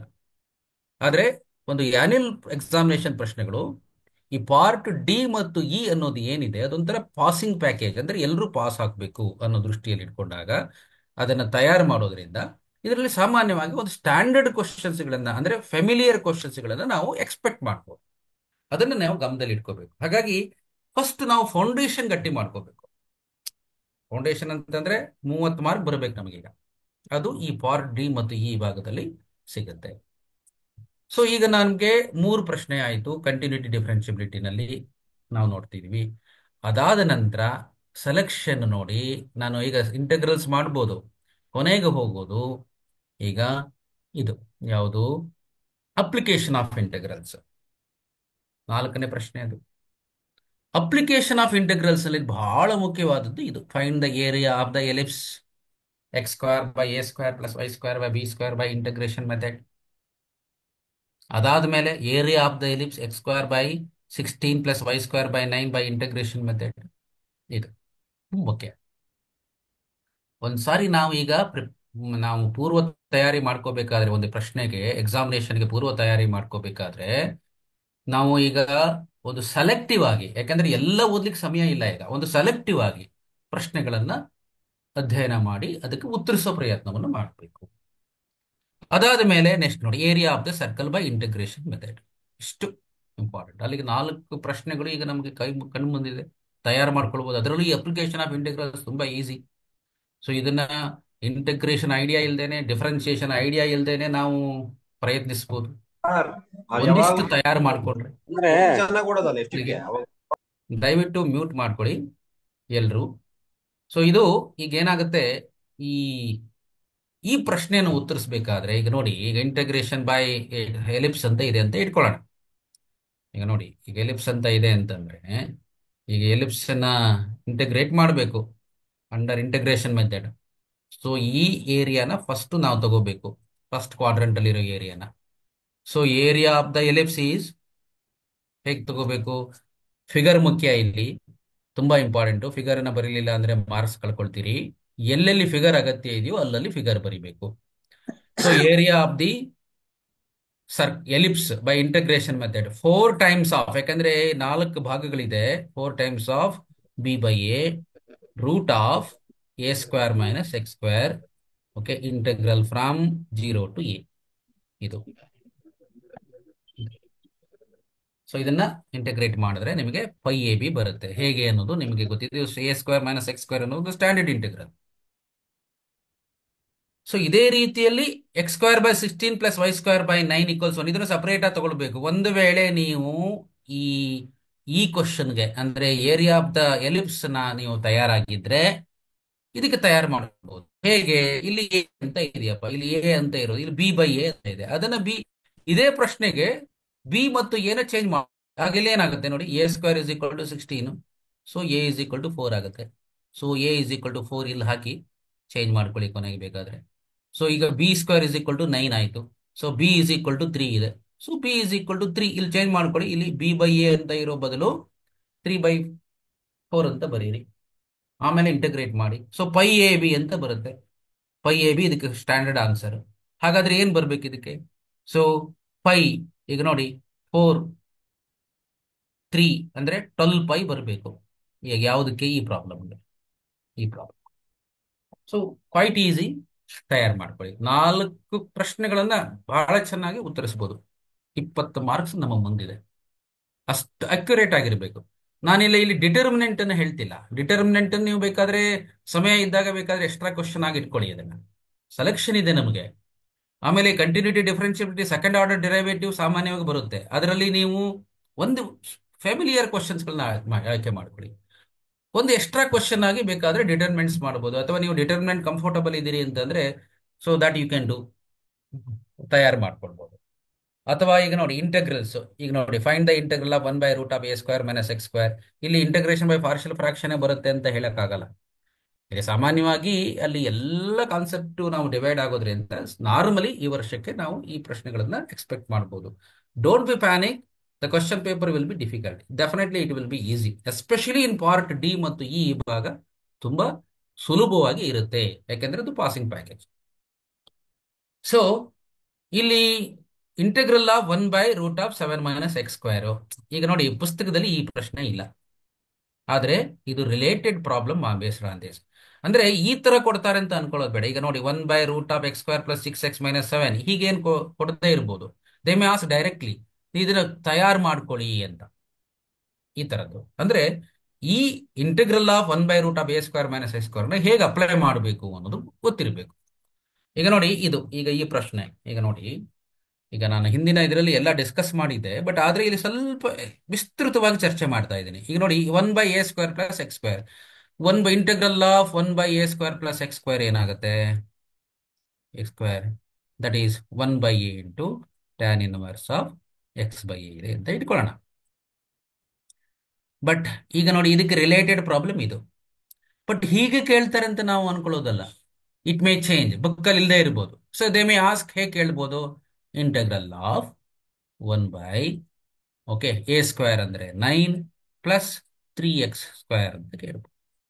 ಏನ್ ಮಾಡ್ಕೋಬೇಕು? ಇದಕ್ಕೆ ರಿಲೇಟ್ ಮಾಡ್ಕೋಬೇಕು. ಈಗ ಈ ತರನೇ ರಿಲೇಟ್ ಮಾಡ್ಕೋಬೇಕು. ಹೇಗೆ ಬರಿಬೋದು ಇದನ್ನ? ಇಂಟೆಗ್ರಲ್ ಆಫ್ 1 ಬೈ 9 ಅಂದ್ರೆ ಏನು? 3 ಸ್ಕ್ವೇರ್. 3x ಅನ್ನೋದು 3ಗೆ ಸ್ಕ್ವೇರ್ ಇಲ್ಲ, ಏನ್ ಮಾಡ್ಕೋಬೇಕು ಅದನ್ನ? √3x ಅಂತ ಬರ್ಕೋಬೇಕು. √3x ಹೋಲ್ ಸ್ಕ್ವೇರ್ ಅಂದ್ರೆ ಏನಾಗುತ್ತೆ? ದಾಟ್ ವಿಲ್ ಬಿಕಮ್ 3x². ನೋಡಿ, ಈಗ ಯಾವ ಫಾರ್ಮೆಟ್ ಅಲ್ಲಿ ಬಂದಿದೆ? ಎ ಈಸ್ 3, ಆಮೇಲೆ ಎಕ್ಸ್ ಜಾಗದಲ್ಲಿ ಏನ್ ಬಂದಿದೆ? √3x ಬಂದಿದೆ. ಸೊ ಈಗ ನಾವೇನ್ ಮಾಡ್ಬೇಕೀಗ? ಇದನ್ನ ಅಪ್ಲೈ ಮಾಡ್ಬೇಕೀಗ. 1/a, 1/a ಅಂದ್ರೆ ಎಷ್ಟಾಗತ್ತೆ? 1/3. ನೆಕ್ಸ್ಟ್ ಏನಾಯ್ತು? ಟ್ಯಾನ್ ಇನ್ವರ್ಸ್ ಆಫ್ ಎಕ್ಸ್ ಜಾಗದಲ್ಲಿ ಏನ್ ಬಂದಿದೆ ಈಗ? ಇಲ್ಲಿ √3x ಬಂದಿದೆ. √3x divided by 3. ಸೊ ಇಲ್ಲಿ ಏನಾಯ್ತು? ಎಕ್ಸಿನ ಕೊಎಫಿಷಿಯಂಟ್ √3 ಬಂದಿದೆ. ಯಾವತ್ತು ಒಂದು ಇಂಟಿಗ್ರೇಷನ್ ಅಲ್ಲಿ ಈ ಯಾವುದೇ ಎಕ್ಸಿನ ಬದಲು ಒಂದು ಲೀನಿಯರ್ ಫಾರ್ಮ್ ಬಂದರೆ, ನೋಡಿ √3x ಅನ್ನೋದು ಒಂದು ಲೀನಿಯರ್ ಎಕ್ಸ್ಪ್ರೆಷನ್. ಆ ಲೀನಿಯರ್ ಎಕ್ಸ್ಪ್ರೆಷನ್ ನ ಕೋಎಫಿಷಿಯಂಟ್ ಆಫ್ ಎಕ್ಸ್ ಏನಾಗಿರುತ್ತೆ ಅದನ್ನ ಇಂಟಿಗ್ರೇಷನ್ ಅಲ್ಲಿ ಡಿವೈಡ್ ಮಾಡಬೇಕು. ಸೊ ಎಕ್ಸಿನ ಕೋಎಫಿಷಿಯಂಟ್ ಏನು? √3. So that is to be divided 1/√3 ಅಂತ. That should be. ಡಿಫರೆನ್ಶಿಯೇಷನ್ ಅಲ್ಲಿ ಲೀನಿಯರ್ ಎಕ್ಸ್ಪ್ರೆಷನ್ ಇದ್ರೆ ಮಲ್ಟಿಪ್ಲೈ ಮಾಡ್ತೀವಿ. ಇಂಟಗ್ರೇಷನ್ ಅಲ್ಲಿ ಲೀನಿಯರ್ ಎಕ್ಸ್ಪ್ರೆಷನ್ ಅನ್ನ ಎಕ್ಸಿನ ಕೋಎಫಿಷಿಯಂಟ್ ಇದೆಯಲ್ಲ ಅದನ್ನ ಡಿವೈಡ್ ಮಾಡಬೇಕು. ಇದು ಒಂದು ಮುಖ್ಯವಾದ ಪ್ರಶ್ನೆ. ಇದನ್ನು ನಾವು ತಯಾರು ಮಾಡ್ಕೊಳ್ಬಹುದು ನೋಡಿ. ಹಾಗೆ ನೆಕ್ಸ್ಟ್ ಇಲ್ಲಿ ನೋಡಿ, ಇದು ಪಾರ್ಟ್ ಇ ಭಾಗ. ಪಾರ್ಟ್ ಇ ಭಾಗದಲ್ಲಿ ನೀವು if you are very much comfortable with linear programming problem, do that, no problem. ಒಂದಿಷ್ಟು ಸಮಯ ತಗೊಳುತ್ತೆ, ಯಾಕಂದ್ರೆ ಅದಕ್ಕೆ ನೀವು ಎಕ್ಸ್ಪ್ರೆಷನ್ ಗ್ರಾಫಲ್ಲಿ ಬರಿಬೇಕು, ಮತ್ತೆ ಅದಕ್ಕೆ ಕಾರ್ನರ್ ಪಾಯಿಂಟ್ಸ್ ಬರಿಬೇಕು. ಕಾರ್ನರ್ ಪಾಯಿಂಟ್ಸ್ ಮತ್ತೆ ಆಬ್ಜೆಕ್ಟಿವ್ ಫಂಕ್ಷನ್ ಟೇಬಲ್ ಹಾಕಬೇಕು. ಟೇಬಲ್ ಹಾಕಿ ಅದಕ್ಕೆ ವ್ಯಾಲ್ಯೂ, ಎಕ್ಸ್ಪ್ರೆಷನ್ಗೆ ಆಬ್ಜೆಕ್ಟಿವ್ ಫಂಕ್ಷನ್ಗೆ ಏನ್ ವ್ಯಾಲ್ಯೂ ಬರುತ್ತೆ ಅಂತ ಬರಿಬೇಕು. ಬರೆದ ಮೇಲೆ ಕನ್ಕ್ಲೂಷನ್ ಬರಿಬೇಕು. ತುಂಬಾ ಜನ ಕನ್ಕ್ಲೂಷನ್ ಅನ್ನು ಬಿಡ್ತಾರೆ. ಯು ಹ್ಯಾವ್ ಟು ರೈಟ್ ಎಲ್ಲಿ ಮ್ಯಾಕ್ಸಿಮಮ್ ಆಗುತ್ತೆ, ದಟ್ ಈಸ್ ಇಂಪಾರ್ಟೆಂಟ್. ಯಾವ ಪಾಯಿಂಟ್ ಅಲ್ಲಿ ಮ್ಯಾಕ್ಸಿಮಮ್ ಆಗುತ್ತೆ, ಯಾವುದು ಮ್ಯಾಕ್ಸಿಮಮ್ ವ್ಯಾಲ್ಯೂ ಅನ್ನೋದನ್ನ ಕ್ಲಿಯರ್ ಆಗಿ ಬರಿಬೇಕು. Then only you will get the full marks, 6 marks ಬರೋದು. ಈಗ ನೋಡಿ, ಈ ಪ್ರಶ್ನೆ ಏನಿದೆಯಲ್ಲ, ಇದು ಮ್ಯಾಕ್ಸಿಮಮ್. ಇದು ಬುಕ್ಕಲ್ಲಿ, ನಿಮಗೆ ಬುಕ್ಕಲ್ಲಿ ಪ್ರಶ್ನೆ ಆಗಿಲ್ಲ, ಇದು ಬುಕ್ಕಲ್ಲಿ ಇಲ್ಲದೆ ಇರ್ಬೋದು ಟೆಕ್ಸ್ಟ್ ಬುಕ್ ನಲ್ಲಿ. ಆದ್ರೆ ಟೆಕ್ಸ್ಟ್ ಬುಕ್ ಅಲ್ಲಿ ಒಂದು ವರ್ಡ್ ಪ್ರಾಬ್ಲಮ್ ಇದು ನೋಡಿ. 2500x + 500y <= 50,000. 250x + 75. Text book ನಲ್ಲಿ ಒಂದು ಪ್ರಾಬ್ಲಮ್ ಇದೆ. ಒಬ್ಬ ಮ್ಯಾನುಫ್ಯಾಕ್ಚರರ್ ಅವನು ಏನ್ ಮಾಡ್ತಾನೆ, ಅವನಿಗೆ ಒಂದು ಚೇರ್ಸ್ ಮತ್ತೆ ಟೇಬಲ್ಸ್ ಅನ್ನ ಪರ್ಚೇಸ್ ಮಾಡಬೇಕು ಅಂತಿದೆ, ಅದನ್ನ ಬಿಸಿನೆಸ್ ಮಾಡ್ಬೇಕಂತಿದೆ. ಅವನಿಗೆ ಏನಾಗುತ್ತೆ, ಒಂದು ಚೇರು ಒಂದು ಟೇಬಲ್ ಅನ್ನ ಅವನು ಸೇಲ್ ಮಾಡೋದ್ರಿಂದ 250 ರುಪೀಸ್ ಬರುತ್ತೆ. ಆಮೇಲೆ ಒಂದು ಚೇರ್ ಅನ್ನ ಸೇಲ್ ಮಾಡೋದ್ರಿಂದ 75 ರುಪೀಸ್ ಲಾಭ ಬರುತ್ತೆ. ಆದ್ರೆ ಅವನಿಗೆ 50,000 ಮಾತ್ರ ಇದೆ ನೋಡಿ. ಅದು ಕನ್ಸ್ಟ್ರೈನ್ಸ್. ಅವನಿಗೆ 2,500 ರೂಪಾಯಿ ಒಂದು ಚೇರಿಗೆ, ಟೇಬಲ್ಗೆ 500 ರೂಪಾಯಿ ಚೇರ್ಗೆ. ಅದರಲ್ಲಿ ಆದ್ರೆ ಅವನಿಗೆ ಏನಾಗಿದೆ, 50,000 ರೂಪಾಯಿ ಮಾತ್ರ ಅವನಿಗೆ ಕನ್ಸ್ಟ್ರೆಂಟ್ ಇದೆ, ಅಂದ್ರೆ ಅಷ್ಟೇ ದುಡ್ಡು ಇರೋದು ಅವನ ಹತ್ರ. ಹಾಗಾದ್ರೆ ಆಮೇಲೆ ಏನಾಗುತ್ತೆ, ಅವನಿಗೆ 60 ಚೇರು ಮತ್ತೆ ಟೇಬಲ್ ಅನ್ನ ಮಾತ್ರ ಒಂದು ರೂಮ್ ಒಳಗೆ ಹಾಕೊಳ್ಬಹುದು ಅಷ್ಟೇ, ಮತ್ತೆ ಅದಕ್ಕಿಂತ ಜಾಸ್ತಿ ಹಾಕ್ಲಿಕ್ಕೆ ಬರಲ್ಲ. ಇಷ್ಟು ಕಂಡೀಷನ್ಸ್ ಇದ್ದಾಗ ಅವನು ಎಷ್ಟು ಚೇರ್ಸ್ ಟೇಬಲ್ಸ್ ಅನ್ನ ಪರ್ಚೇಸ್ ಮಾಡಬೇಕು ಅನ್ನುವುದು ಟೆಕ್ಸ್ಟ್ ಬುಕ್ ಅಲ್ಲಿ ಒಂದು ಸರಳವಾಗಿ ಉದಾಹರಣೆ ಸಹಿತ ಕೊಟ್ಟಿದ್ದಾರೆ. ಯಾಕೆ ಲೀನಿಯರ್ ಪ್ರೋಗ್ರಾಮಿಂಗ್? ಈಗ ಇದೆಲ್ಲ ಕ್ಯಾಲ್ಕುಲೇಟರ್ ಮಾಡುವಂತದ್ದಲ್ಲ. ಲೀನಿಯರ್ ಪ್ರೋಗ್ರಾಮಿಂಗ್ ಪ್ರಾಬ್ಲಮ್ ನಲ್ಲಿ ಒಂದು ಬಿಸಿನೆಸ್ ಮಾಡಬೇಕಾದ್ರೆ ನಾವು ಯಾವ ತರದ ಒಂದು ಪ್ಲಾನ್ ಮಾಡ್ಕೋಬೇಕು ಅನ್ನುವಂತ ಕಲ್ಪನೆನೇ ಲೀನಿಯರ್ ಪ್ರೋಗ್ರಾಮಿಂಗ್ ಪ್ರಾಬ್ಲಮ್ ಕೊಡೋದು. ಸೊ ಅದು ಈಗ ಇಲ್ಲಿ ವರ್ಡ್ ಪ್ರಾಬ್ಲಮ್ ಆಗಿರೋದನ್ನ ಒಂದು ಲೀನಿಯರ್ ಇನ್ಇಕ್ವಾಲಿಟೀಸ್ ಆಗಿ ಕೊಟ್ಟಿದ್ದಾರೆ. ಅದನ್ನು ಮಾಡೋದು ಹೇಗೆ? ಸಾಲ್ವ್ ಮಾಡೋದು linear inequalities in two variables X and Y. Specially ಇಲ್ಲಿ ತುಂಬಾ ಮುಖ್ಯವಾಗಿ ನೋಡ್ಕೋಬೇಕಾಗಿರೋದು 2 ಲೀನಿಯರ್ ಇನ್ಇಕ್ವಾಲಿಟೀಸ್. 3 ಲೀನಿಯರ್ ಇಕ್ವಾಲಿಟೀಸ್ ಎಲ್ಲೋ ಬರಬಹುದು, but concentrate on 2 linear inequalities, ಅದನ್ನು ಕಾನ್ಸಂಟ್ರೇಟ್ ಮಾಡಿ. ಸೊ ಇದು ತುಂಬಾ ವೆರೈಟೀಸ್ ಆಫ್ ಪ್ರಾಬ್ಲಮ್ಸ್ ಇದೆ. ಸೊ 1, 2 ಅಥವಾ 3 ಪ್ರಾಬ್ಲಮ್ಗಳನ್ನ ಕರೆಕ್ಟ್ ಆಗಿ ಕಾನ್ಸೆಪ್ಚುಲಿ ಅರ್ಥ ಮಾಡ್ಕೊಂಡ್ರೆ, ಗ್ರಾಫ್ ಬರೆಯೋದು ಹೇಗೆ ಅಂತ ಅರ್ಥ ಮಾಡ್ಕೊಂಡ್ರೆ, that is more than enough. So ಇದು ಗಮನದಲ್ಲಿ ಇಟ್ಕೊಳ್ಳಿ. ಇನ್ನು ನಮಗೆ ತುಂಬಾ ವೆರೈಟೀಸ್ ಕಡಿಮೆ ಇರೋದು ಡೆಫಿನೆಟ್ ಇಂಟೆಗ್ರಲ್. ಆಕ್ಚುಲಿ ಇದು definite integral is not time consuming problem. ನೋಡಿ, ಮುಖ್ಯವಾದ ಪ್ರಶ್ನೆ ಇದು ಯಾವುದು? ಎವ್ಯಾಲ್ಯೂಯೇಟ್. ಇದು ನೋಡಿ, ಬುಕ್ ಅಲ್ಲಿ 0 to a ಇದೆ, 0 to 4 ಆಗ್ಬೋದು ನೋಡಿ. ಅದೇ ತರ ಇದು ಈ ಪ್ರಶ್ನೆ ಎರಡನೇದು ನೋಡಿ. So f(a - x), f(x). The value of the definite integral will not change when x is replaced by a minus x. So ಅಥವಾ if X is replaced by a + b - x. ಇದು ಈ ಪ್ರಶ್ನೆ, ಇದು ನೋಡಿ ಈ ಪ್ರಶ್ನೆ. So first priority. ಅದಾದ ಮೇಲೆ next even function odd function ಇದು ದಿಸ್ ಒನ್. ಈಗ ನೋಡಿ ಇವೆಲ್ಲ ಮುಖ್ಯವಾದದ್ದು ಇವಿಷ್ಟು. ಆಮೇಲೆ even function odd function priority. Even function ಇದ್ದಾಗ ಆಡ್ ಫಂಕ್ಷನ್ ಕೊಡ್ತಾರೆ, ಜೀರೋ ಅಂತ ತೋರಿಸ್ಬೇಕು. ಬರೀ ಜೀರೋ ಅಂತ ಬರೆದ್ರೆ ಸಾಕಾಗಲ್ಲ, ಆಡ್ ಫಂಕ್ಷನ್ ಹೇಗಾಗುತ್ತೆ ಅನ್ನೋದನ್ನ ಹೇಳ್ಬೇಕಾದ್ರೆ. ಸೊ ಇದು ಮುಖ್ಯವಾದದ್ದು. ಇದರಲ್ಲಿ ಒಂದು F of A plus B minus X, f of A minus X, ಮತ್ತೆ ಈವನ್ ಮತ್ತೆ ಆಡು, ಈ 3 ಪ್ರಾಪರ್ಟೀಸ್ ಸರಿಯಾಗಿ ನೋಡ್ಕೊಳ್ಳಿ, ಮುಖ್ಯ. ಅದರ ಮೇಲೆ ರಿಲೇಟೆಡ್ ಪ್ರಾಬ್ಲಮ್ಸ್ಗಳು ಇಂಪಾರ್ಟೆಂಟ್. ಇನ್ನು ಪಾರ್ಟ್ ಇ ನಲ್ಲಿ 4 ಮಾರ್ಕ್ಸ್ ಕ್ವಶನ್ಗಳು ಕಂಟಿನ್ಯೂಟಿ ಮೇಲೆ ಇರುತ್ತೆ. ಕಂಟಿನ್ಯೂಟಿ ಮೇಲೆ ನೋಡಿ ಈ ತರ ಅಥವಾ relationship between A and B ಕಂಡಿಡೀರಿ, ಈ ತರ ಪ್ರಶ್ನೆ ಬರ್ಬೋದು. ಅಥವಾ ಇದರಲ್ಲಿ ಕಂಟಿನ್ಯೂಟಿ ಡಿಫರೆನ್ಷಿಯಬಿಲಿಟಿ ಇಲ್ಲ, ಲಾಗರಿಥಮಿಕ್ ಅದು ಇದೆ ಫಿಕ್ಸ್ ಅಂತ ಅಲ್ಲ. ಆದ್ರೆ ಈ ಡಿಟರ್ಮಿನೆಂಟ್ ಅಲ್ಲಿ ಮಾತ್ರ ಹಾಗಾಗಲ್ಲ. ಡಿಟರ್ಮಿನೆಂಟ್ ಅಲ್ಲಿ ಈ ತರ ಪ್ರಶ್ನೆ ನೋಡಿ, ಇದೊಂದು ಬರುತ್ತೆ. Most possible case is this one. ಇದು ಎ ಕೊಡ್ತಾರೆ, show that A square minus 5a plus 7a equal 0 ಅಂತ ಹೇಳ್ತಾರೆ. ಅದನ್ನ ಜೊತೆಗೆ ಎ ಇನ್ವರ್ಸ್ ಅನ್ನ ಕಂಡಿಡೀರಿ ಅಂತ ಹೇಳ್ತಾರೆ. ಇದು ಫೆಮಿಲಿಯರ್ ಕ್ವೆಶ್ಚನ್, ಪ್ರಾಕ್ಟೀಸ್ ಮಾಡಿದ್ರೆ ಇದು ಬೆಟರ್. ಸೊ ಇದು ಈಗ ನೋಡಿ ಈ ತರದ ಪಾರ್ಟ್ ಡಿ ಮತ್ತು ಇ ಭಾಗದಲ್ಲಿ ನಮ್ಗೆ ಸಿ ಭಾಗ ಮುಖ್ಯವಾಗಿ ನೋಡ್ಕೋಬೇಕಾಗಿರೋದು ಇಂಟಗ್ರೇಷನ್ ಬೈ ಪಾರ್ಷಿಯಲ್ ಫ್ರಾಕ್ಷನ್. ನೋಡಿ ಇದರಲ್ಲಿ ಸಿ ಭಾಗದಲ್ಲಿ L1 ಪ್ಯಾರಲಲ್ ಟು ಆತರ, ಮತ್ತೆ ಇಲ್ಲಿ L1 is perpendicular to L2. ಸ್ವಲ್ಪ ಈಸಿ ಆಗಿರೋ ಕ್ವಶನ್ಸ್ ಇವು. A less than or equal to B, reflexive, symmetric, transitive, ಈ ತರ. ಮತ್ತೆ ಸಿಂಪ್ಲೆಸ್ಟ್ ಫಾರ್ಮ್ ಅಲ್ಲಿ ಬರೀರಿ ಅಂತ, tan inverse of root of 1 plus, ಎಲ್ಲರೂ ಒಂದ್ ಕಡೆ ಬಂದೇ ಬರುತ್ತೆ ಇದು. ಮತ್ತೆ express the matrix as sum of symmetric and skew symmetric matrix. ಮತ್ತೆ ಲಾಗರಿಥಮಿಕ್ ಡಿಫರೆನ್ಸಿಯೇಷನ್ ಯೂಸ್ ಮಾಡ್ತಕ್ಕಂಥ ಪ್ರಾಬ್ಲಮ್ ಒಂದೇ, sine X power X, X power sine X, ಈ ತರದ್ದು. ಮತ್ತೆ 2 ಪಾಸಿಟಿವ್ ನಂಬರ್ಸ್, ಮ್ಯಾಕ್ಸಿಮಾ ಮಿನಿಮಮ್. ಇಲ್ಲಿ ಡಿಕ್ರೀಸಿಂಗ್ ಇನ್ಕ್ರೀಸಿಂಗ್ ಫಂಕ್ಷನ್ ಕೊಡ್ಬೋದು, but maxima minima most probable choice. ಮತ್ತೆ integration by partial fraction ಕೊಡ್ಬೋದು. ಅಥವಾ ಇಲ್ಲಿ ಈಗ ನೋಡಿ ವೆಕ್ಟರ್ ಆಲ್ಜಿಬ್ರಾದಲ್ಲಿ ತಗೊಂಡಾಗ ನೋಡಿ ಇದು A B C are 3 vectors and each vector is orthogonal to sum of the other 2 vectors, find A plus B plus C ಅಂತ, ಈ ತರ ಪ್ರಶ್ನೆ. ಇನ್ನು 3D ಜಾಮಿಟ್ರಿ ಬಂದಾಗ shortest distance between the 2 skew lines, ಇವೆಲ್ಲ ಒಂದು ಸ್ಟ್ಯಾಂಡರ್ಡ್ ಕ್ವಶನ್ಸ್ಗಳು. ಆಮೇಲೆ ಇನ್ನೊಂದು ಕ್ವಶನ್ 3 ಮಾರ್ಕ್ಸ್ ಅಲ್ಲಿ ಬೇಸ್ ಥಿಯರಮ್ ಮೇಲೆ ಇದ್ದೇ ಇರುತ್ತೆ. ಅಲ್ಲಿ ಎಲ್ಲದನ್ನೂ ನೋಡೋ ಅಗತ್ಯ ಇಲ್ಲ. ಬಾಕ್ಸ್ ಪ್ರಾಬ್ಲಮು, ಮತ್ತೆ ಬ್ಯಾಗ್ ಪ್ರಾಬ್ಲಮು, ಮತ್ತೆ person who now the truth, 2 ಪ್ರಶ್ನೆಗಳಿದೆ ಆ ತರದ್ದು. ಅವನು ಒಂದು ರಿಪೋರ್ಟ್ ಮಾಡ್ತಾನೆ ಡೈ ಅಂತ, ಅವನು ಸುಳ್ಳು ಹೇಳೋ ಚಾನ್ಸ್ ಇಷ್ಟಿದೆ, ಈ ತರದ ಪ್ರಾಬ್ಲಮ್ ಒಂದಿದೆ. ಮತ್ತೆ ಇನ್ಶೂರೆನ್ಸ್ ಕಂಪನಿ ಅಂತ, ಈ ತರದ ಒಂದು ಫೆಮಿಲಿಯರ್ ಪ್ರಾಬ್ಲಮ್ಸ್ ಗಳನ್ನೇ ನೋಡ್ಕೊಂಡ್ರು ಸಾಕು ಪ್ರೊಬಾಬಿಲಿಟಿನಲ್ಲಿ. ಸೊ ಇದು ಪಾರ್ಟ್ ಸಿ ನಲ್ಲಿ. ಇನ್ನು ಪಾರ್ಟ್ ಬಿ ನಲ್ಲಿ ಸ್ವಲ್ಪ ಇದು ನಮ್ಗೆ ಇದೇ ರೀತಿಯ ಪ್ರಶ್ನೆ ಬರುತ್ತೆ ಅಂತ ಹೇಳಕ್ಕಾಗಲ್ಲ, ಆದ್ರೆ ಒಂದು ಎಕ್ಸ್ಪೆಕ್ಟ್ ಮಾಡ್ಬೋದು. ಈಗ ಅಪ್ಲಿಕೇಶನ್ ಆಫ್ ಡಿಟರ್ಮಿನೆನ್ಸ್ ಅಲ್ಲಿ find the area of the triangle, find the value of K, ಈ ತರ ಒಂದು ಪ್ರಶ್ನೆ. ಅದಾದ್ಮೇಲೆ ಇಂಪ್ಲಿಸಿಟ್ ಡಿಫರೆನ್ಸಿಯೇಷನ್ ಒಂದು 2 ಮಾರ್ಕ್ಸಿನ ಪ್ರಾಬ್ಲಮ್, ಸಿಂಪಲ್ ಆಗಿರೋದು ಬರುತ್ತೆ. ಮತ್ತು ಇನ್ಕ್ರೀಸಿಂಗ್ ಡಿಕ್ರೀಸಿಂಗ್ ಫಂಕ್ಷನ್ ಬರ್ಬೋದು. ಅಥವಾ ಇದು area of the parallelogram vector ಆಲ್ಜಿಬ್ರಾದಲ್ಲಿ, ಅಥವಾ ಪ್ರೊಜೆಕ್ಷನ್ ಆಫ್ ದ ವೆಕ್ಟರ್. ಆಮೇಲೆ ಪ್ರೊಬಾಬಿಲಿಟಿನಲ್ಲಿ Bayes theorem sorry independent events, ಈ ಪ್ರಶ್ನೆಗಳು ಬರುತ್ತೆ. ಇದು ನಾವು ಏನು ಬಿ ನಲ್ಲಿ ನೋಡ್ಬೋದು. ಸೊ ಇಲ್ಲಿ ಸ್ವಲ್ಪ ನಾವು ಇದೇ ಬರುತ್ತೆ ಅನ್ನೋದು ಹೇಳೋದು ಕಷ್ಟ, ಆದ್ರೆ ನಾವು ಒಂದಿಷ್ಟು ಬಂದೇ ಬರುವಂತ ಪ್ರಶ್ನೆಗಳು ವೆಕ್ಟರ್ ಆಲ್ಜಿಬ್ರಾದಲ್ಲಿ ನೋಡಿ, ಈ ತರ ನಾನು ಇಲ್ಲೇನು ಮೆನ್ಷನ್ ಮಾಡಿದ್ದೀನಿ ಇವಿಷ್ಟು ಬರೋ ಸಾಧ್ಯತೆಗಳಿರುತ್ತೆ. ಅಂದ್ರೆ ಪ್ರೊಬಾಬಲ್ ಚಾಯ್ಸ್, ಆಮೇಲೆ ಅಪ್ಲಿಕೇಶನ್, ಇದು ಬಂದೇ ಬರುತ್ತೆ. ಇದು ಇಟ್ ಈಸ್ ನೋ ಡೌಟ್, ಇದು ಬಂದೇ ಬರತಕ್ಕಂಥ ಕಾನ್ಸೆಪ್ಟ್.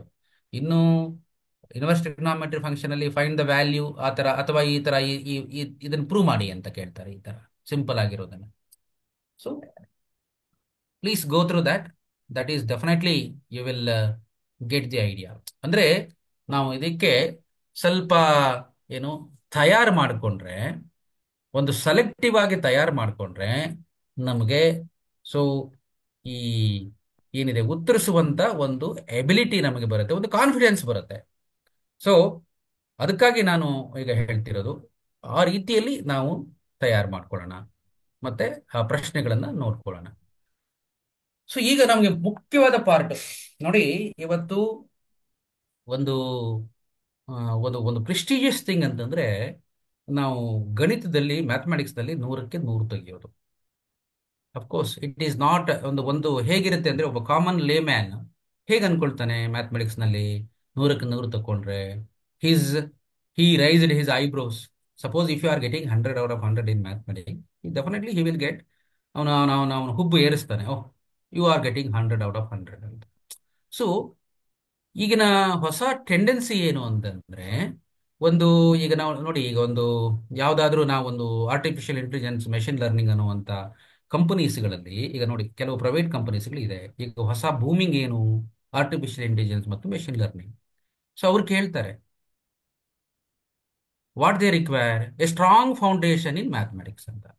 ನೀವು ಡಾಕ್ಯುಮೆಂಟ್ ತೋರಿಸ್ಬೇಕು. ಇಲ್ಲ ನಾನು ತುಂಬಾ ಸ್ಟ್ರಾಂಗ್ ಫೌಂಡೇಶನ್ ಇದೆ ಅಂತ ಹೇಳಕ್ಕಾಗತ್ತಾ ಸುಮ್ಮನೆ? ಸೊ ಏನ್ ಮಾಡ್ಬೇಕು, ಅದಕ್ಕೆ ಒಂದು ಡಾಕ್ಯುಮೆಂಟ್ ತೋರಿಸ್ಬೇಕು. ಎಲ್ಲಿ ಡಾಕ್ಯುಮೆಂಟು? ನೀವು ಬಿ ಟೆಕ್ ನಲ್ಲಿ ಬಿ ನಲ್ಲಿ ತಗೊಂಡ್ರ ಅಂತ ಅಲ್ಲ, ಫೌಂಡೇಶನ್ ಎಲ್ಲಿದೆ ಅದು ಪಿ ಯು ಸಿ ನಲ್ಲಿ.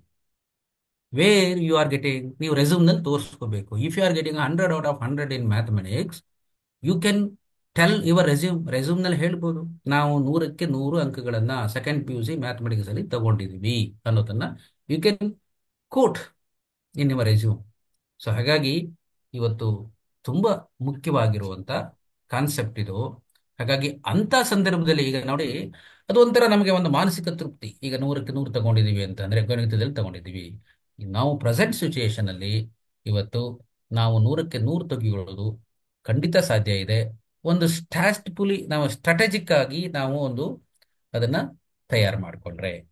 ಸೊ ಈಗ ನೋಡಿ ನನಗೆ ಈಗ ಹಾಗಾದ್ರೆ ಎಲ್ಲಿ ಎಲ್ಲಿ ನಾವು ಒಂದಿಷ್ಟು ತಯಾರು ಮಾಡ್ಕೊಳ್ಬೇಕು ಇದನ್ನ ಇಲ್ಲಿ ಹೇಳ್ತಾ ಇದೆ.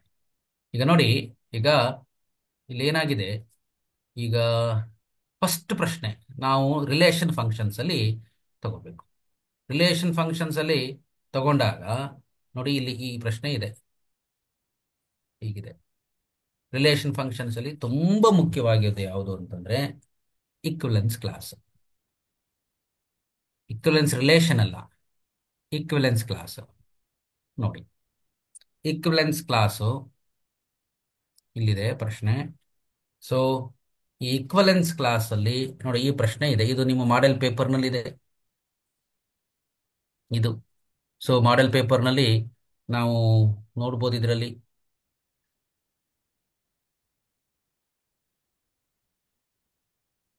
ಸೊ ಈಗ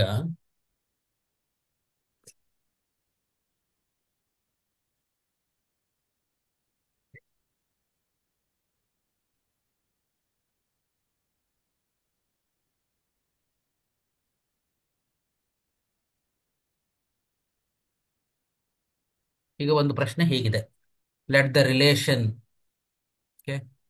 in or in the set x belongs to z, 0 less than or equal to x less than or equal to 2, given by r is equal to set of all ordered pair a comma b such that a minus b is a multiple of 4 ಅಂತ ಇದೆ. So ಇದನ್ನ ನಾವು ಈಗ ಉತ್ತರಿಸ್ಬೇಕು ಅಂತಂದ್ರೆ ನಾವು ಹೇಗ್ ಮಾಡ್ಬೋದು ನೋಡಿ. ಈಗ ನಮಗೆ ಈ ತರದ ಪ್ರಶ್ನೆ ನೋಡಿ, ಇಲ್ಲಿ ಇಲ್ಲಿ ಇಲ್ಲೊಂದು ಪ್ರಶ್ನೆ ಇದೆ, ಅದೇ equivalence class. R be the relation R in the set of integers defined by R is equal to set of all ordered pair a comma b, a minus b is divisible by 2 ಅಂತ ಇದೆ. So ಇದನ್ನು ಕೂಡ ನಾವು ಹೇಗೆ answer ಮಾಡಬೇಕು? Equivalence class concept ಇದು ನೋಡಿ.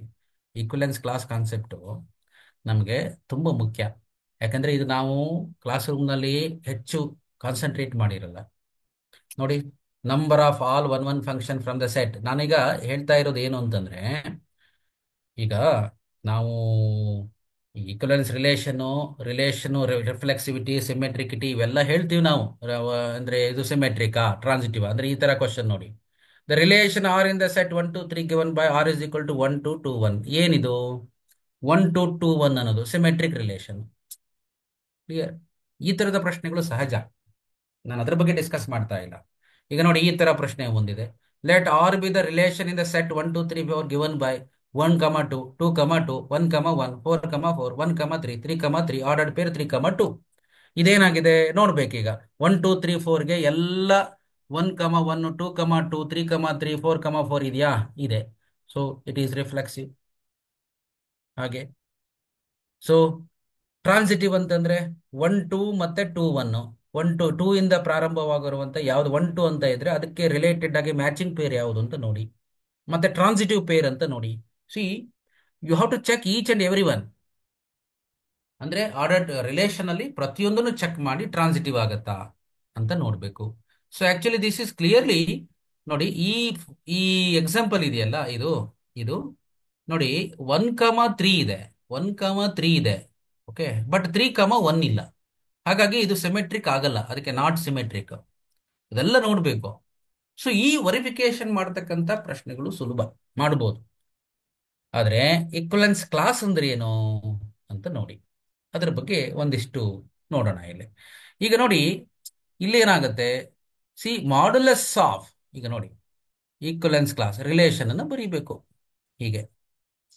Ordered peer A comma B, A minus B is a multiple of 4 ಅಂತ. ಆಕ್ಚುಲಿ ನಮಗೆ ಏನ್ ಬಂದಿದೆ ರಿಲೇಷನ್ ಎ ಏನ್ ಕೊಟ್ಟಿದ್ದಾರೆ, 0 < x < 12 ಅಂತ.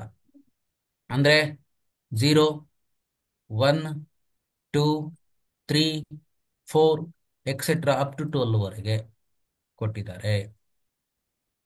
ಈಗ ನಾವು A minus B is a multiple of 4 ಅಂತ. A minus B is a multiple of 4. That means you have to cite that's A cross A. A cross A ತಗೋಬೇಕು. ಎ ಕ್ರಾಸ್ ಎ ಅಂತಂದ್ರೆ ಎಲ್ಲ ಬರುತ್ತೆ. A cross A ಅಂದ್ರೆ that is what, 0 0 0 1 0 2 ಹೀಗೆ, ಆಮೇಲೆ etcetera etcetera. ಆಮೇಲೆ next 1 ಇಂದ ತಗೋತೀರಿ, 1 0 1 2 1 3 1 4 ಹೀಗೆ ಹೀಗೆ ಈ ತರ. ನೆಕ್ಸ್ಟ್ ಹಾಗೆ ನೆಕ್ಸ್ಟ್ ಏನ್ ತಗೊಳ್ಬೇಕು, 2 1 2 ಹೀಗೆ. ಸೊ ಅಲ್ಲಿಗೆ ನಮ್ಗೆ ಏನಾಗುತ್ತೆ, ಅದು ಮಲ್ಟಿಪಲ್ ಆಫ್ 4 ಆಗಿರ್ಬೇಕು. ಕ್ವಶನ್ ಏನಿದೆ ಅಂದ್ರೆ ಈಕ್ವಲೆನ್ಸ್ ಕ್ಲಾಸ್ ಕಂಟೈನಿಂಗ್ 3 ಅಂತ. 3ಗೆ ರಿಲೇಟ್ ಆಗಿರ್ತಕ್ಕಂಥ 3ಗೆ ರಿಲೇಟ್ ಆಗಿರ್ತಕ್ಕಂಥ ಏನು ಎಲಿಮೆಂಟ್ಸ್ ಯಾವುದು ಅಂತ. So that means that we need to take 3ಗೆ ರಿಲೇಟ್ ಆಗಿರ್ತಕ್ಕಂಥ ಎಲಿಮೆಂಟ್ಸ್ಗಳು ನೋಡಿ ಹೇಗೆ ಅಂತಂದ್ರೆ ಅದು ಮಲ್ಟಿಪಲ್ ಆಫ್ 4 ಆಗಿರ್ಬೇಕು. ಈಗ ನೋಡಿ, ಇಲ್ಲೇ ಆನ್ಸರ್ ಗೊತ್ತಾಗುತ್ತೆ ನಿಮಗೆ. 3 7 11 ನೋಡಿ. ಈಗ 3 - 3 ಈಕ್ವಲೆನ್ಸ್ ಕ್ಲಾಸ್ ಅಂದ್ರೆ equivalence class containing 3 all elements which are related to 3. All elements x, all set of all x at that x is related to 3 ಹೀಗೆ. ಈ ಎಕ್ಸ್ ಎಲಿಮೆಂಟ್ಸ್ ಏನಾಗಿರ್ಬೇಕು ಅಂದ್ರೆ ಅದು 3ಗೆ ರಿಲೇಟ್ ಆಗಿರ್ಬೇಕು. ಹೇಗೆ, modulus of x - 3 is even ಆಗಿರ್ಬೇಕು, ಅಥವಾ multiple ಆಗಿರ್ಬೇಕು, ಮಲ್ಟಿಪಲ್ ಆಫ್ 4 ಆಗಿರ್ಬೇಕು. ಬರಿತಾ ಇರೋದು ಕಾಣಿಸ್ತಾ ಇದೆ ಅಂತ ಹೇಳ್ತೀನಿ.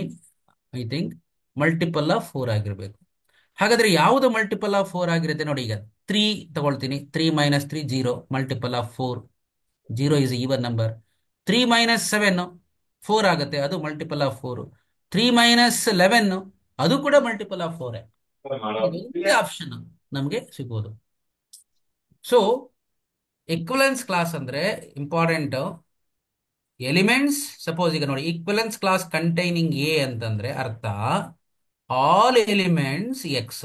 ಎಕ್ಸ್ ಅನ್ನುವಂತ ಎಲಿಮೆಂಟ್ಸ್ಗಳು ಯಾವ್ದ್ರಲ್ಲಿ ಇರಬೇಕು, ಸೆಟ್ ಅಲ್ಲಿ ಇರಬೇಕು. ಅದು ಎಕ್ಸ್ ಅನ್ನುವಂತ ಎಲಿಮೆಂಟು ಎಗೆ ರಿಲೇಟ್ ಆಗಿರಬೇಕು. ಅದರ depending upon the situation what they have give, ಇದಿರಬೇಕು. ಈಗ ನೋಡಿ, ಇದು another problem. R with the relation R in the set of integer defined as a - b is A divisible by 2. ಒಂದು ಸಂಖ್ಯೆಯನ್ನ ನೋಡಿ, a - b is divisible by 2 ಅಂತ ಇದೆ. a - b is divisible by 2 ಅಂತ ಪ್ರಶ್ನೆ ಹೀಗಿದೆ. ಈಗ ಡಿವಿಸಿಬಲ್ ಬೈ 2 ಅಂತಂದ್ರೆ ರಿಮೈಂಡರ್ ಯಾವ್ದು ಬರುತ್ತೆ, ರಿಮೈಂಡರ್ 0 ಮತ್ತೆ 1 ನೋಡಿ. See that is we need to understand remainder 0 and 1.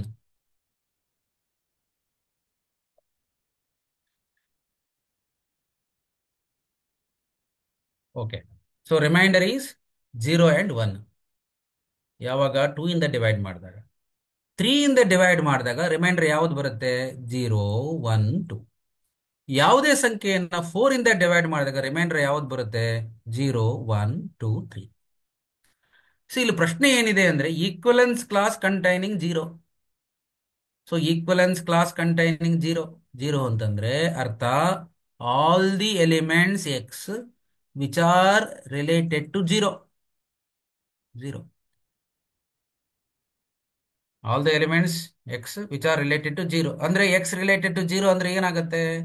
That is X minus zero is divisible by two. ಇದು according to the definition. X minus zero is divisible by two. X minus zero ಅಂದ್ರೆ ಅರ್ಥ ಏನು? X is divisible by to. So ಹಾಗಾದ್ರೆ ಎಲ್ಲಾ ನಂಬರ್ಗಳು two ಇಂದ divide ಆಗಬೇಕು. ಈ option ಅಲ್ಲಿ ಯಾವುದು ಟೂ ಇಂದ ಡಿವೈಡ್ ಆಗುತ್ತೆ? ಆಪ್ಷನ್ ಎ ಆಗಲ್ಲ. ನೋಡಿ, ಆಪ್ಷನ್ ಎ ಆಗಲ್ಲ. ಆಪ್ಷನ್ ಸಿ ಕೂಡ ಆಗಲ್ಲ, ಯಾಕಂದ್ರೆ ಅದು ಟೂ ಏನಿದೆ ಟೂ ಇಂದ ಡಿವೈಡ್ ಆಗಲ್ಲ. ಹಾಗಾದ್ರೆ ಡಿವೈಡ್ ಆಗುವಂತ ಆಪ್ಷನ್ ಡಿನೂ ಆಗಲ್ಲ. So option B all are even integers. ಹಾಗೆ ಒಂದು ವೇಳೆ ಇದು ಈಕ್ವಲೆನ್ಸ್ ಕ್ಲಾಸ್ ಕಂಟೈನಿಂಗ್ ಒನ್ ಅಂತ ಕೇಳಿದ್ರೆ ಏನ್ ಮಾಡಬೇಕು? That is all the integers which remainder zero. ಅಂದ್ರೆ ಅರ್ಥ ಏನು? ಈಕ್ವಲೆನ್ಸ್ ಕ್ಲಾಸ್ ಕಂಟೈನಿಂಗ್ ಒನ್ ಅಂತ ಕೇಳಿದ್ರೆ set of all X at that X is related to one. ಅಂದ್ರೆ ಅರ್ಥ ಹೇಳಿ, X minus one is divisible by two. X minus one is divisible by two ಅಂತಂದ್ರೆ ಅರ್ಥ what is the meaning of this? One ಅನ್ನುವಂತ remainder ಅಂದ್ರೆ all the integers which leave remainder one ಅಂದ್ರೆ that is equivalence class containing one. So this is the idea equivalence class ಅಂತಂದ್ರೆ. So ಹೇಗೆ ಅದನ್ನ ನಾವು mention ಮಾಡಿದೀವಿ ಅಂತ ಒಂದ್ಸರಿ ಗ್ಲಾನ್ಸ್ ಮಾಡಿ ಒಂಚೂರು ಗಮನಿಸಿ. ಇದು ಯಾವುದು ರಿಲೇಷನ್ ಫಂಕ್ಷನ್ಸ್ ಅಲ್ಲಿ ನಾವು ಸ್ವಲ್ಪ ಕಾನ್ಸಂಟ್ರೇಟ್ ಮಾಡ್ತಕ್ಕಂಥ ಪ್ರಾಬ್ಲಮ್. ಓಕೆ, ಇನ್ನೆಲ್ಲ ಮಾಮೂಲಿ one function from set A to itself, ಇವನ್ನೆಲ್ಲ ನಾನು ಹೇಳಿ ಡಿಸ್ಕಸ್ ಮಾಡಲ್ಲ. ನಾನು ಇವತ್ತು ಇಲ್ಲಿ ನಿಮ್ಮ ಮುಂದೆ ಬಂದಿರೋದು ಹೇಗೆ ಅಂತಂದ್ರೆ ಯಾವ ಪಾರ್ಟ್ ಇಂಪಾರ್ಟೆಂಟು ನಮ್ಗೆ ನೂರಕ್ಕೆ ನೂರು ತೆಗಿಬೇಕಪ್ಪ. ಪಾರ್ಟ್ ಎ ವಿಭಾಗದಲ್ಲೇ ಇಂಪಾರ್ಟೆಂಟ್. ಈಗ ನಾವು ಸ್ವಲ್ಪ ಡಿಫಿಕಲ್ಟಿ ಏರಿಯಾ ಎಲ್ಲಿ ಬರುತ್ತೆ ಅನ್ನೋದ್ರ ಬಗ್ಗೆ ಹೈಲೈಟ್ ಮಾಡ್ತಾ ಇದ್ದೀನಿ. ಈಗ ನೋಡಿ, if set A contains 5 elements, set B contains 6 elements, one and onto mapping from A to B ಎಷ್ಟು ಬರುತ್ತೆ ಅಂತ. One and onto. One and onto mapping ಅಂದ್ರೆ ನೋಡಿ, ಈಗ ಒಂದು ಜಸ್ಟ್ ಗಮನಿಸಿ ಇದನ್ನೇನು ನೀವು ಬಹಳ ಫಾರ್ಮುಲಾ ಹಾಕೋಬೇಕಂತ ಏನಿಲ್ಲ. ಹೀಗೆ ಇದರಲ್ಲಿ ಎಷ್ಟು ಬರುತ್ತಪ್ಪ?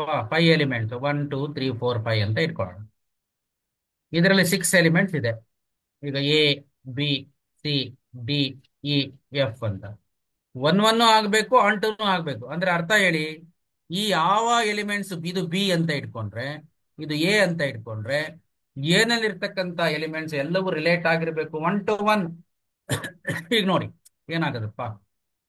So one and onto ಆಗ್ಬೇಕು ಅಂತಂದ್ರೆ ಬಹಳ ಮುಖ್ಯವಾಗಿ N of A is equal to N of B ಆಗಿರಬೇಕು. ಆದ್ರೆ ಇಲ್ಲಿ ಏನಾಗಿದೆ, ಎ ನಲ್ಲಿ 5 ಎಲಿಮೆಂಟ್ಸ್ ಇದೆ, ಬಿ ನಲ್ಲಿ 6 ಎಲಿಮೆಂಟ್ಸ್ ಇದೆ. N of A is equal to N of B ಇಲ್ಲ.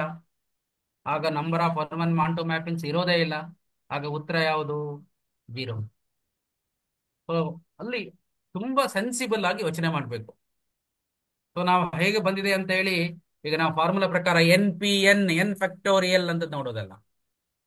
ಓಕೆ, ಸೊ ಇದು ನೋಡಿ, ಈ ತರದ ಕೆಲವೊಂದಿಷ್ಟು ಕಾನ್ಸೆಪ್ಟ್ಗಳನ್ನ ಅರ್ಥ ಮಾಡ್ಕೊಳ್ಳಿ. ನೋಡಿ, ಈಗ ಇದು ಏನು 1 2 3 up to N, B is A comma B, number of surjection ಅಂದ್ರೆ ಆನ್ ಟು ಫಂಕ್ಷನ್ ಹೇಗಿರುತ್ತೆ ಅಂತ. ಸೊ ಈ ತರದ ಪ್ರಶ್ನೆ ನಿಮ್ಮ ಟೆಕ್ಸ್ಟ್ ಬುಕ್ ನಲ್ಲಿ ಇದೆ. ಈ ತರದ್ದು ನೋಡ್ಕೊಳ್ಳಿ, ನಾನು ಅದ್ರ ಬಗ್ಗೆ ಹೆಚ್ಚು ಡಿಸ್ಕಸ್ ಮಾಡ್ತಾ ಇಲ್ಲ. ಇನ್ನು ಇನ್ವರ್ಸ್ ಟ್ರಿಗ್ನಾಮೆಟ್ರಿ ಫಂಕ್ಷನ್ ಒಂದಿಷ್ಟು ನೋಟ್ ಡೌನ್ ಮಾಡ್ಕೊಳ್ಳಿ. ತುಂಬಾ ಡೀಟೇಲ್ ಆಗಿ ಅಲ್ಲದೆ ಇದ್ರು ಕೂಡ ಯಾವುದು ಇಂಪಾರ್ಟೆಂಟ್ ಅನ್ನೋದನ್ನ ನೀವು ಗಮನಿಸಿಟ್ಕೊಳ್ಳಿ. ಇವತ್ತು ಕ್ಲಾಸಸ್ ಆದ ತಕ್ಷಣನೇ ನೀವು ನೋಡ್ಬೇಕಾಗಿರೋದು ಇವತ್ತು ಮಾಡಿರುವಂತ ಕಾನ್ಸೆಪ್ಟ್ಗಳು, ಹೈಲೈಟೆಡ್ ಪಾಯಿಂಟ್ಸ್ ಯಾವುದು ಅಂತ ಒಂದ್ಸರಿ ಬುಕ್ ನಲ್ಲಿ ಅಥವಾ ನಿಮ್ಮ ನೋಟ್ಸ್ ಅಲ್ಲಿ ಟಿಕ್ ಮಾಡ್ಕೊಳ್ಳಿ, ನೋಟ್ ಮಾಡ್ಕೊಳ್ಳಿ. ಇದರಲ್ಲಿ ಇನ್ವರ್ಸ್ ಟ್ರಿಗ್ನಾಮೆಟ್ರಿ ಫಂಕ್ಷನ್ ಅಲ್ಲಿ ತುಂಬಾ ಮುಖ್ಯವಾಗಿರೋದು ಡೊಮೈನು ಮತ್ತೆ ರೇಂಜ್. ನೇರವಾಗಿ ಡೊಮೈನ್ ಅಂತ ಫಂಕ್ಷನ್, ರೇಂಜ್ ಫಂಕ್ಷನ್ ಕೇಳ್ತಾರೆ ಅಂತ ಅನ್ಕೊಂಬೇಡಿ. ಸ್ವಲ್ಪ ಬೇರೆ ತರ ಕೊಡ್ಬೋದು, ಈಸಿ ಆಗಿರ್ಬೇಕು ಅಂದ್ರೆ ಕೊಡ್ಬೋದು. ನಮ್ಮ ಬ್ಲೂ ಪ್ರಿಂಟ್ ಹೇಗೆ ಅಂತಂದ್ರೆ ಅದು ನಿಮ್ಗೆ ಅಂಡರ್ಸ್ಟ್ಯಾಂಡಿಂಗ್ ಲೆವೆಲ್ ಅಂತ ಅಂದ್ರೆ ಸ್ವಲ್ಪ ಬೇರೆ ತರನೇ ಕೊಡ್ಬೋದು, ಅಥವಾ ನೇರವಾಗಿ ಕೂಡ ಪ್ರಶ್ನೆ ಕೇಳ್ಬೋದು. ಈಗ ನೋಡಿ ಈ ತರ ಪ್ರಶ್ನೆ. So cos inverse X is equal to Y, 0 less than or equal to X less than or equal to 1 ಏನಾಗುತ್ತೆ ಅಂತ. ಸೊ ಈಗ ನೋಡಿ, if cos inverse X is equal to Y, cos inverse X is equal to Y, 0 less than or then same repeat ಆಗಿದೆ. ನಾನು ಒಂದ್ ಸ್ವಲ್ಪ ಇದನ್ನ ಬದಲಾವಣೆ ಹೌದಾ, ಸೊ ನೆಕ್ಸ್ಟ್ ಚೇಂಜ್ ಮಾಡಿಸುವಂತ ಸದ್ಯಕ್ಕೆ ಕೊಡು. ಈಗ ಸದ್ಯಕ್ಕೆ ಕೊಡು. ನೆಕ್ಸ್ಟ್ ನೀವು ಊರಿಗೆ ಹೋಗ್ತೀರಾ?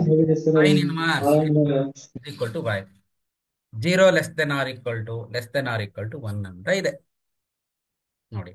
ಸೊ ಈಗ ನಾನು ಈಗ ಇದನ್ನ ಒಂದಿಷ್ಟು ಚೇಂಜಸ್ ಮಾಡ್ಕೋತೀನಿ. ಇದು ಮೈನಸ್ ಅಂತ ತೆಗೆದುಕೊಳ್ತೀನಿ ನೋಡಿ. ಈಗ 0 to y, ಈಗ ಇದು ಓಕೆ ಇಷ್ಟಿದೆ ಈಗ ನೋಡಿ. ಸೊ ಈಗ ಉತ್ತರಿಸ್ಬೇಕಾಗಿರೋದು ನೀವು ಯಾರಾದ್ರೂ ಉತ್ತರಿಸ್ಬೋದು ನೋಡಿ, ಯಾರಾದ್ರೂ.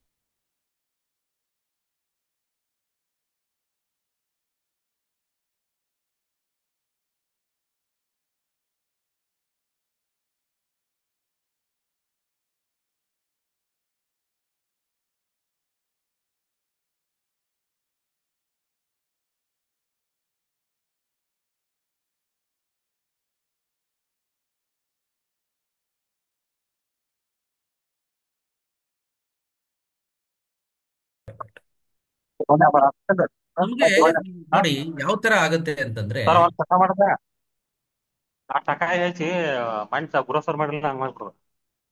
ಸರ್ ಮ್ಯೂಟ್ ಮಾಡ್ಕೊಳ್ಳಿ. 0 < (x < 1) ಅನ್ನೊಂದು ಕಾನ್ಸೆಪ್ಟ್ ಇದೆ ಇಲ್ಲಿ ನೋಡಿ, ಅರ್ಥ ಮಾಡ್ಕೊಳ್ಳಿ. ನೀವೆಲ್ಲರೂ ಇದನ್ನು ಉತ್ತರಿಸಿದಿರಿ, ದಟ್ ಈಸ್ ರಾಂಗ್ ನೋಡಿ. ಒಂದು ಸಣ್ಣ ಪ್ರಶ್ನೆ, ನಾವು ಎಷ್ಟರ ಮಟ್ಟಿಗೆ ನಾವು ಅರ್ಥ ಮಾಡ್ಕೊಂಡಿದೀವಿ ಅನ್ನೋದು ಬಹಳ ಮುಖ್ಯ. ಸೈನ್ ಇನ್ವರ್ಸ್ x = y ಅಂತ ಇದೆ. 0 < (x < 1) ಇದೆ. ನಿಮ್ಮ ಉತ್ತರ ಬಿ ಯಾವಾಗ ಆಗುತ್ತೆ ಗೊತ್ತಾ? ಇದು -1 < (x < 1) ಇದ್ದಾಗ ಮಾತ್ರ. ಅದಕ್ಕೆ ಟ್ವಿಸ್ಟ್ ಆಗಿದೆ ಇಲ್ಲಿ ಪ್ರಶ್ನೆ. ನೀವು ಎಲ್ಲರೂ ಹೀಗೆ ಉತ್ತರಿಸ್ತೀರಿ ಅಂತ ಹೇಳಿ ಈ ತರ ಉತ್ತರ ಇದೆ, ಇದಲ್ಲ ನೋಡಿ. ಇಲ್ಲಿ ಕೊಟ್ಟಿರೋ ಕಂಡೀಷನ್ ಏನು? ಎಕ್ಸ್ ಅನ್ನೋದು 0 to 1 ಇದ್ದಾಗ -π/2 to +π/2 ಆಗಿರಲ್ಲ. This is the answer, 0 to π/2. This is the actual correct answer, 0 to π/2 ಇದಲ್ಲ.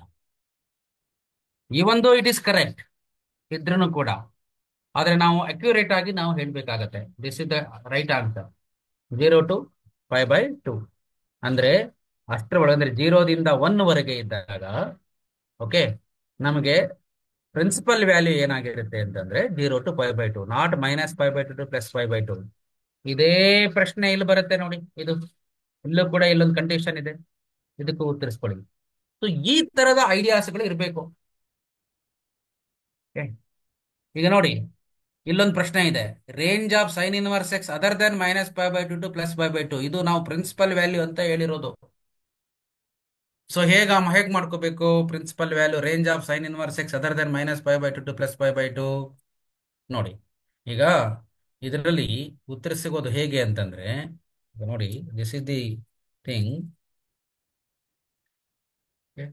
ಸೊ ಈ ತರ ಪ್ರಶ್ನೆ ಇದೆಯಲ್ಲ, ನಾವೇನ್ ಮಾಡ್ಬೇಕು? ಒಂದು ಸೈನ್ ಫಂಕ್ಷನ್ ಅನ್ನ ಗ್ರಾಫ್ ನೋಡ್ಬೇಕು. ಸೈನ್ ಫಂಕ್ಷನ್ ಗ್ರಾಫ್ ಹೇಗಿರುತ್ತೆ ನೋಡಿ, ಸೈನ್ ಫಂಕ್ಷನ್ ಗ್ರಾಫ್. ಸೊ ಇದು ಈ ತರ ಫಂಕ್ಷನ್ ಗ್ರಾಫ್ ಇದೆ ಅಂತ ಇಟ್ಕೊಳ್ಳೋಣ. ಸೊ ಇದು 0, ಇದು π/2, ಇದು π, ಇದು 3π/2, ಇದು 2π.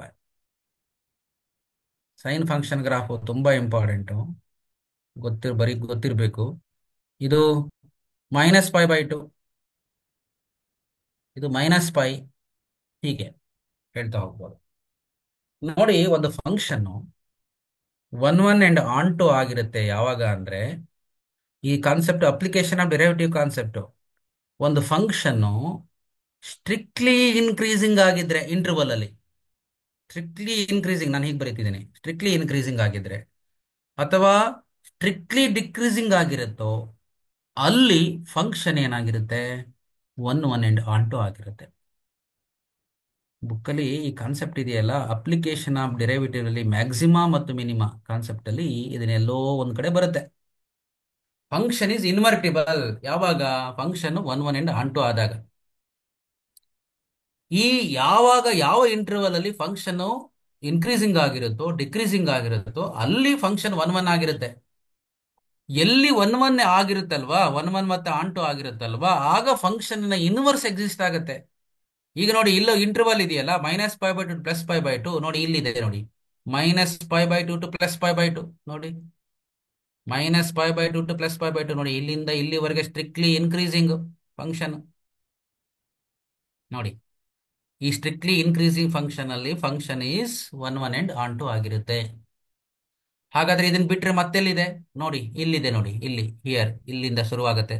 π/2 to 3π/2, function is strictly decreasing. ನೋಡಿ, ಫಂಕ್ಷನ್ ಇಸ್ ಸ್ಟ್ರಿಕ್ಟ್ಲಿ ಡಿಕ್ರೀಸಿಂಗ್. ಇಲ್ಲಿ ಒನ್ ಒನ್ ಆಗಿರುತ್ತೆ. ಒಂದು ಆಪ್ಷನ್ ಇದೆ ಇಲ್ಲಿ, π/2 to 3π/2, ನೋಡಿ ಕ್ಲಿಯರ್ ಆಗಿದೆ.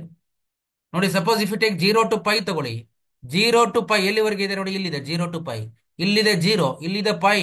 ಸೊ ಏನಾಯ್ತು, ಇದು ದೊಡ್ಡ ಮ್ಯಾಕ್ಸಿಮಮ್ ಬರುತ್ತೆ ಇಲ್ಲಿ. ಇದು ಇನ್ಕ್ರೀಸಿಂಗು ಅಲ್ಲ, ಡಿಕ್ರೀಸಿಂಗು ಅಲ್ಲ. This is how we can make the range of sine inverse X. ಒಂದು ಕಾನ್ಸೆಪ್ಟ್ಗಳನ್ನ ಹಾಗೆ ಅರ್ಥ ಮಾಡ್ಕೋಬೇಕು ನಾವು ಹೇಗೆ ಅಂತ. ಸೊ ಹೇಗೆ ಅದೇ ತರ ಕಾಸ್ ಎಕ್ಸ್ಗೆ, ಟ್ಯಾನ್ ಎಕ್ಸ್ಗೆ ಅರ್ಥ ಮಾಡ್ಕೋಬೇಕು, ಇದು ಮುಖ್ಯ.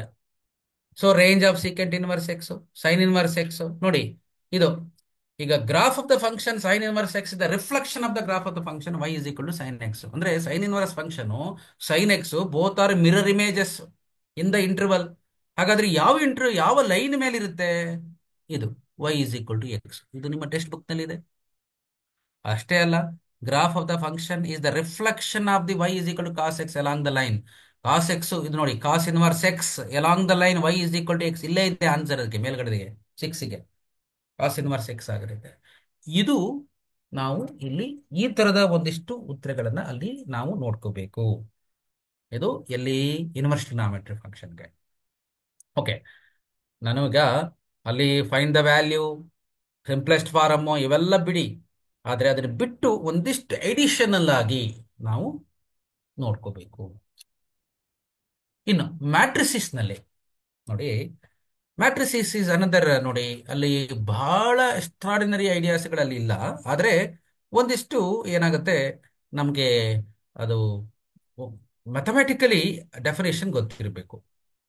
ನೋಡಿ, Aij is a symmetric matrix of order m/n. ಆವಾಗ ಮ್ಯಾಥಮೆಟಿಕಲಿ ಏನಾಗುತ್ತೆ, m is equal to n, square ಮ್ಯಾಟ್ರಿಕ್ಸೇ ಆಗಿರ್ಬೇಕದು. m is equal to n ಅಂದ್ರೆ ಸಿಮೆಟ್ರಿಕ್ ಮ್ಯಾಟ್ರಿಕ್ಸ್ ಆಗಲಿ, ಸ್ಕ್ಯೂ ಸಿಮೆಟ್ರಿಕ್ ಮ್ಯಾಟ್ರಿಕ್ಸ್ ಆಗಲಿ, ಸ್ಕ್ವೇರ್ ಮ್ಯಾಟ್ರಿಕ್ಸ್ ಆಗಿರಬೇಕು. ಮತ್ತೆ ಹೇಗಿರಬೇಕು, Aij is equal to Aji for all i and j. Symmetric matrix ಅಂದ್ರೆ ಏನಾಗಿರುತ್ತೆ ನೋಡಿ, symmetric matrix, see this is how we are taking. ಈಗ ಸಿಮೆಟ್ರಿಕ್ ಮ್ಯಾಟ್ರಿಕ್ಸ್ ಅಂತಂದ್ರೆ, ಈಗ ನೋಡಿ, ಇದು ಸಿಮೆಟ್ರಿಕ್ ಮ್ಯಾಟ್ರಿಕ್ಸ್. ಸಪೋಸ್ ಈಗ ಇಟ್ಕೊಳ್ಳೋಣ 1 2 3 ಅಂತ, ಇದು 2 3 5, ಇದು ಅಷ್ಟೇ 2 3 5 2 3 5. ನೋಡಿ, ಇದು ಇದು ಇದು ಇದು ಇದು ಇದು ನೋಡಿ, ಇದು A2 ಇದೆಯಲ್ಲ, ಇದು A21 ಆಗಿದ್ರೆ ಇದಿದೆಯಲ್ಲ, ಇದು E2, ಇದು A12 ಆಗಿರುತ್ತೆ. ಇದು Aji ಆಗಿದ್ರೆ ಇದು Aij ಆಗಿರುತ್ತೆ. Both are equal. ಅದೇ ಕಾನ್ಸೆಪ್ಟ್ ಇಲ್ಲಿ ಹೇಳಿರೋದು ಮ್ಯಾಥಮ್ಯಾಟಿಕಲಿ ಐಡಿಯಾನ. ಇದನ್ನೇ ನಾವೇನು ಹೇಳ್ತೀವಿ, ಸಿಮೆಟ್ರಿಕ್ ಮ್ಯಾಟ್ರಿಕ್ಸ್ ಯಾವಾಗ ಆಗುತ್ತೆ ಅಂತಂದ್ರೆ transpose of A is equal to A ಅಂತ. ಈ ಡೆಫಿನೇಷನ್ ಇಲ್ಲ ಇದರಲ್ಲಿ, ಈ ತರ ಡೆಫಿನೇಷನ್ ಇದೆ. ಈ ತರದ್ದನ್ನು ನೋಡ್ಕೋಬೇಕು. So even for A diagonal matrix, ನೋಡಿ ಡಯಾಗನಲ್ ಮ್ಯಾಟ್ರಿಕ್ಸ್, ಈಗ ಡಯಾಗನಲ್ ಮ್ಯಾಟ್ರಿಕ್ಸ್ ಅಂದ್ರೆ ಏನಾಗಿದೆ ನೋಡಿ. ಸೊ ಇದು ನೋಡಿ, ಇದು ಮ್ಯಾಟ್ರಿಕ್ಸ್ ಈ ತರ, ಇದು diagonal matrix.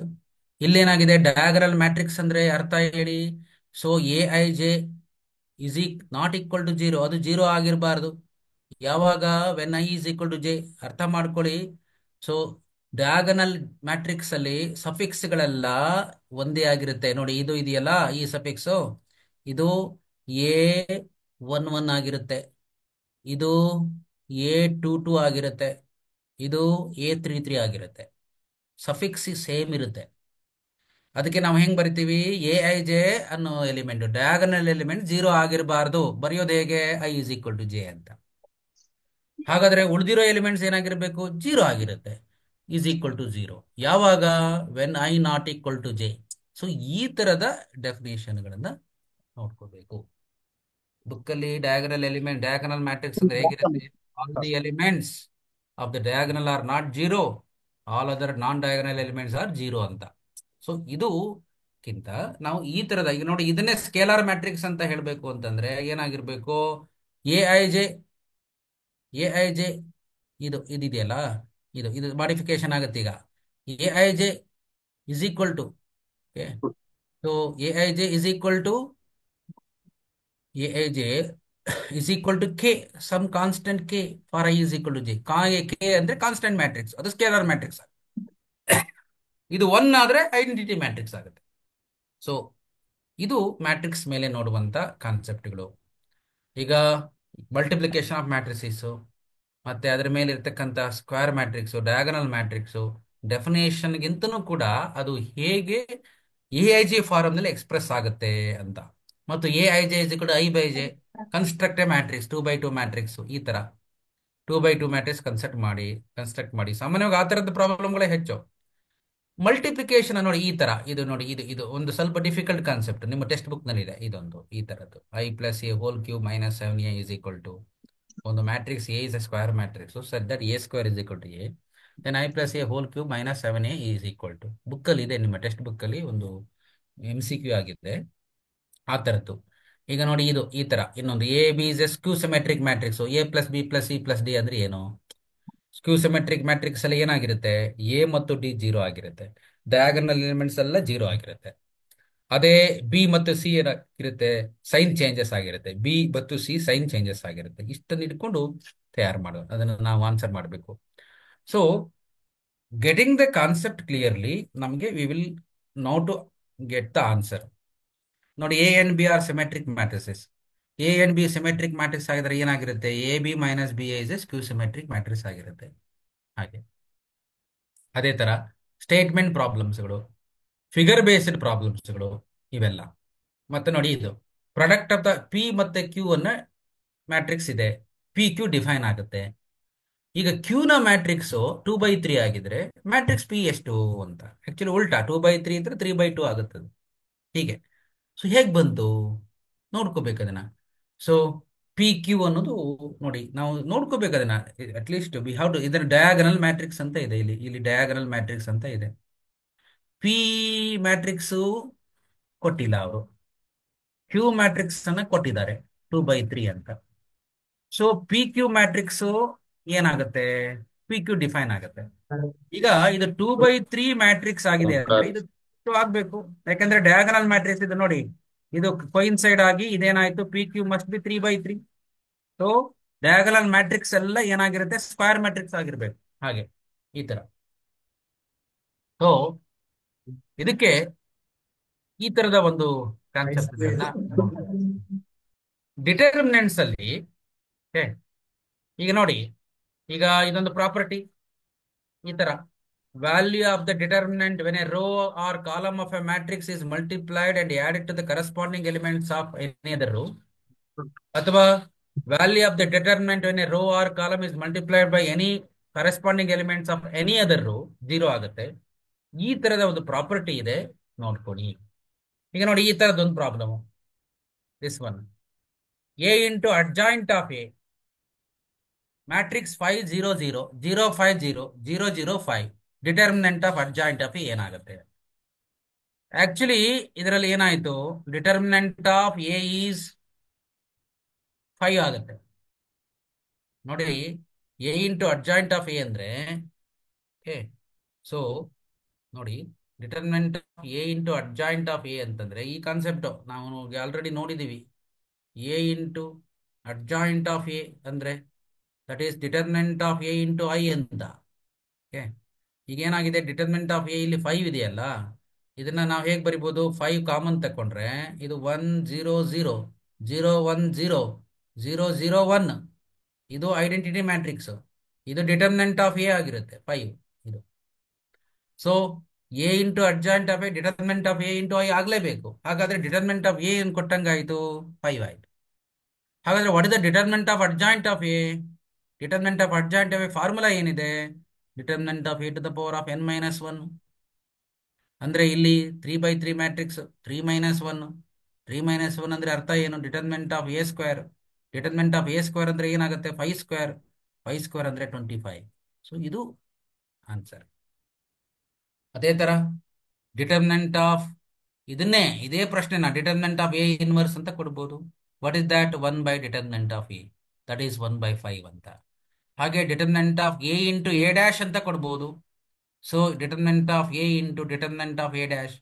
Determinant of A dash ಮತ್ತೆ ಡಿಟರ್ಮಿನೆಂಟ್ ಆಫ್ ಎ ಎರಡೂ ಒಂದೇ, ಹಾಗಾಗಿ 5 ಸ್ಕ್ವೇರ್ ಆಗುತ್ತೆ ಇದು. So this is okay. ಇದು 5 ಆಗುತ್ತೆ. ಡಿಟರ್ಮಿನೆಂಟ್ ಆಫ್ ಎ ಡ್ಯಾಶ್ ಕೂಡ 5ನೇ. So that is also 25. So ಒಂದು ಪ್ರಶ್ನೆನ ಇಟ್ಕೊಂಡು ವಿವಿಧ ರೀತಿಯಲ್ಲಿ ಕೇಳ್ಬೋದು ಹಾಗೆ. ಸೊ ಇದರಲ್ಲಿ ಫಿಲ್ ಇನ್ ದ ಬ್ಲಾಂಕ್ಸ್ ಬರ್ಬೋದು ಹೀಗೆ. ಇದು ಏನು, ಯಾವುದರಲ್ಲಿ? ಡಿಟರ್ಮಿನೆಂಟ್ಸ್ ಅಲ್ಲಿ ನಾವು ನೋಡ್ತಕ್ಕಂಥದ್ದು. ಇನ್ನು ಕಂಟಿನ್ಯೂಟಿ ಡಿಫರೆನ್ಷಿಯಬಿಲಿಟಿ ಅಲ್ಲಿ ಸ್ವಲ್ಪ ಇದು ನಾವು ಡಿಫರೆನ್ಷಿಯಬಿಲಿಟಿ ಕಾನ್ಸೆಪ್ಟ್ ಅನ್ನ ಅರ್ಥ ಮಾಡ್ಕೋಬೇಕು. ಇಲ್ಲಿ ಚೈನ್ ರೂಲ್ ಮೇಲೆ ಇರುತ್ತೆ. ಸಾಮಾನ್ಯವಾಗಿ MCQ ಚೈನ್ ರೂಲ್ ಮೇಲೆ ಇರೋದು, ಅಥವಾ ಇನ್ವರ್ಸ್ ಟ್ರಿಗ್ನಾಮೆಟ್ರಿ ಫಂಕ್ಷನ್ ಮೇಲೆ ಇರುತ್ತೆ.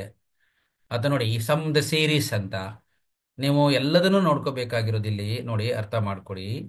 ಇಲ್ಲಿ ಬಹಳಷ್ಟು ಈಗ ನಾವು ತುಂಬಾ ಏನು ಫಂಕ್ಷನು, ಈಗ ಹೀಗಿದೆ ಫಂಕ್ಷನ್ ಇದು ಯಾವುದರಲ್ಲಿ? ಕಂಟಿನ್ಯೂಟಿ ಡಿಫರೆನ್ಷಿಯಬಿಲಿಟಿನಲ್ಲಿ ಪ್ರಾಪರ್ಟೀಸ್ ಆಫ್ ನೋಡ್ಕೋಬೇಕಾಗಿದ್ದು ಬುಕ್ಕಲ್ಲಿ ಇದೆ ನೋಡಿ. Properties of exponential function. Exponential function ಯಾವುದು ನೋಡಿ? b⁴x, e⁴x ಈ ತರದ್ದು exponential function. Properties of logarithmic function. Logarithmic function ಇದನ್ನ ಲಾಗರಿಥಮಿಕ್ ಫಂಕ್ಷನ್ ಇಷ್ಟು ನೋಡ್ಕೊಳ್ಬೇಕು. ಹೇಗಿರುತ್ತೆ e⁴x ಅಥವಾ a⁴x ಫಂಕ್ಷನ್? ನೋಡಿ ಗ್ರಾಫ್ ಹೇಗಿರುತ್ತೆ.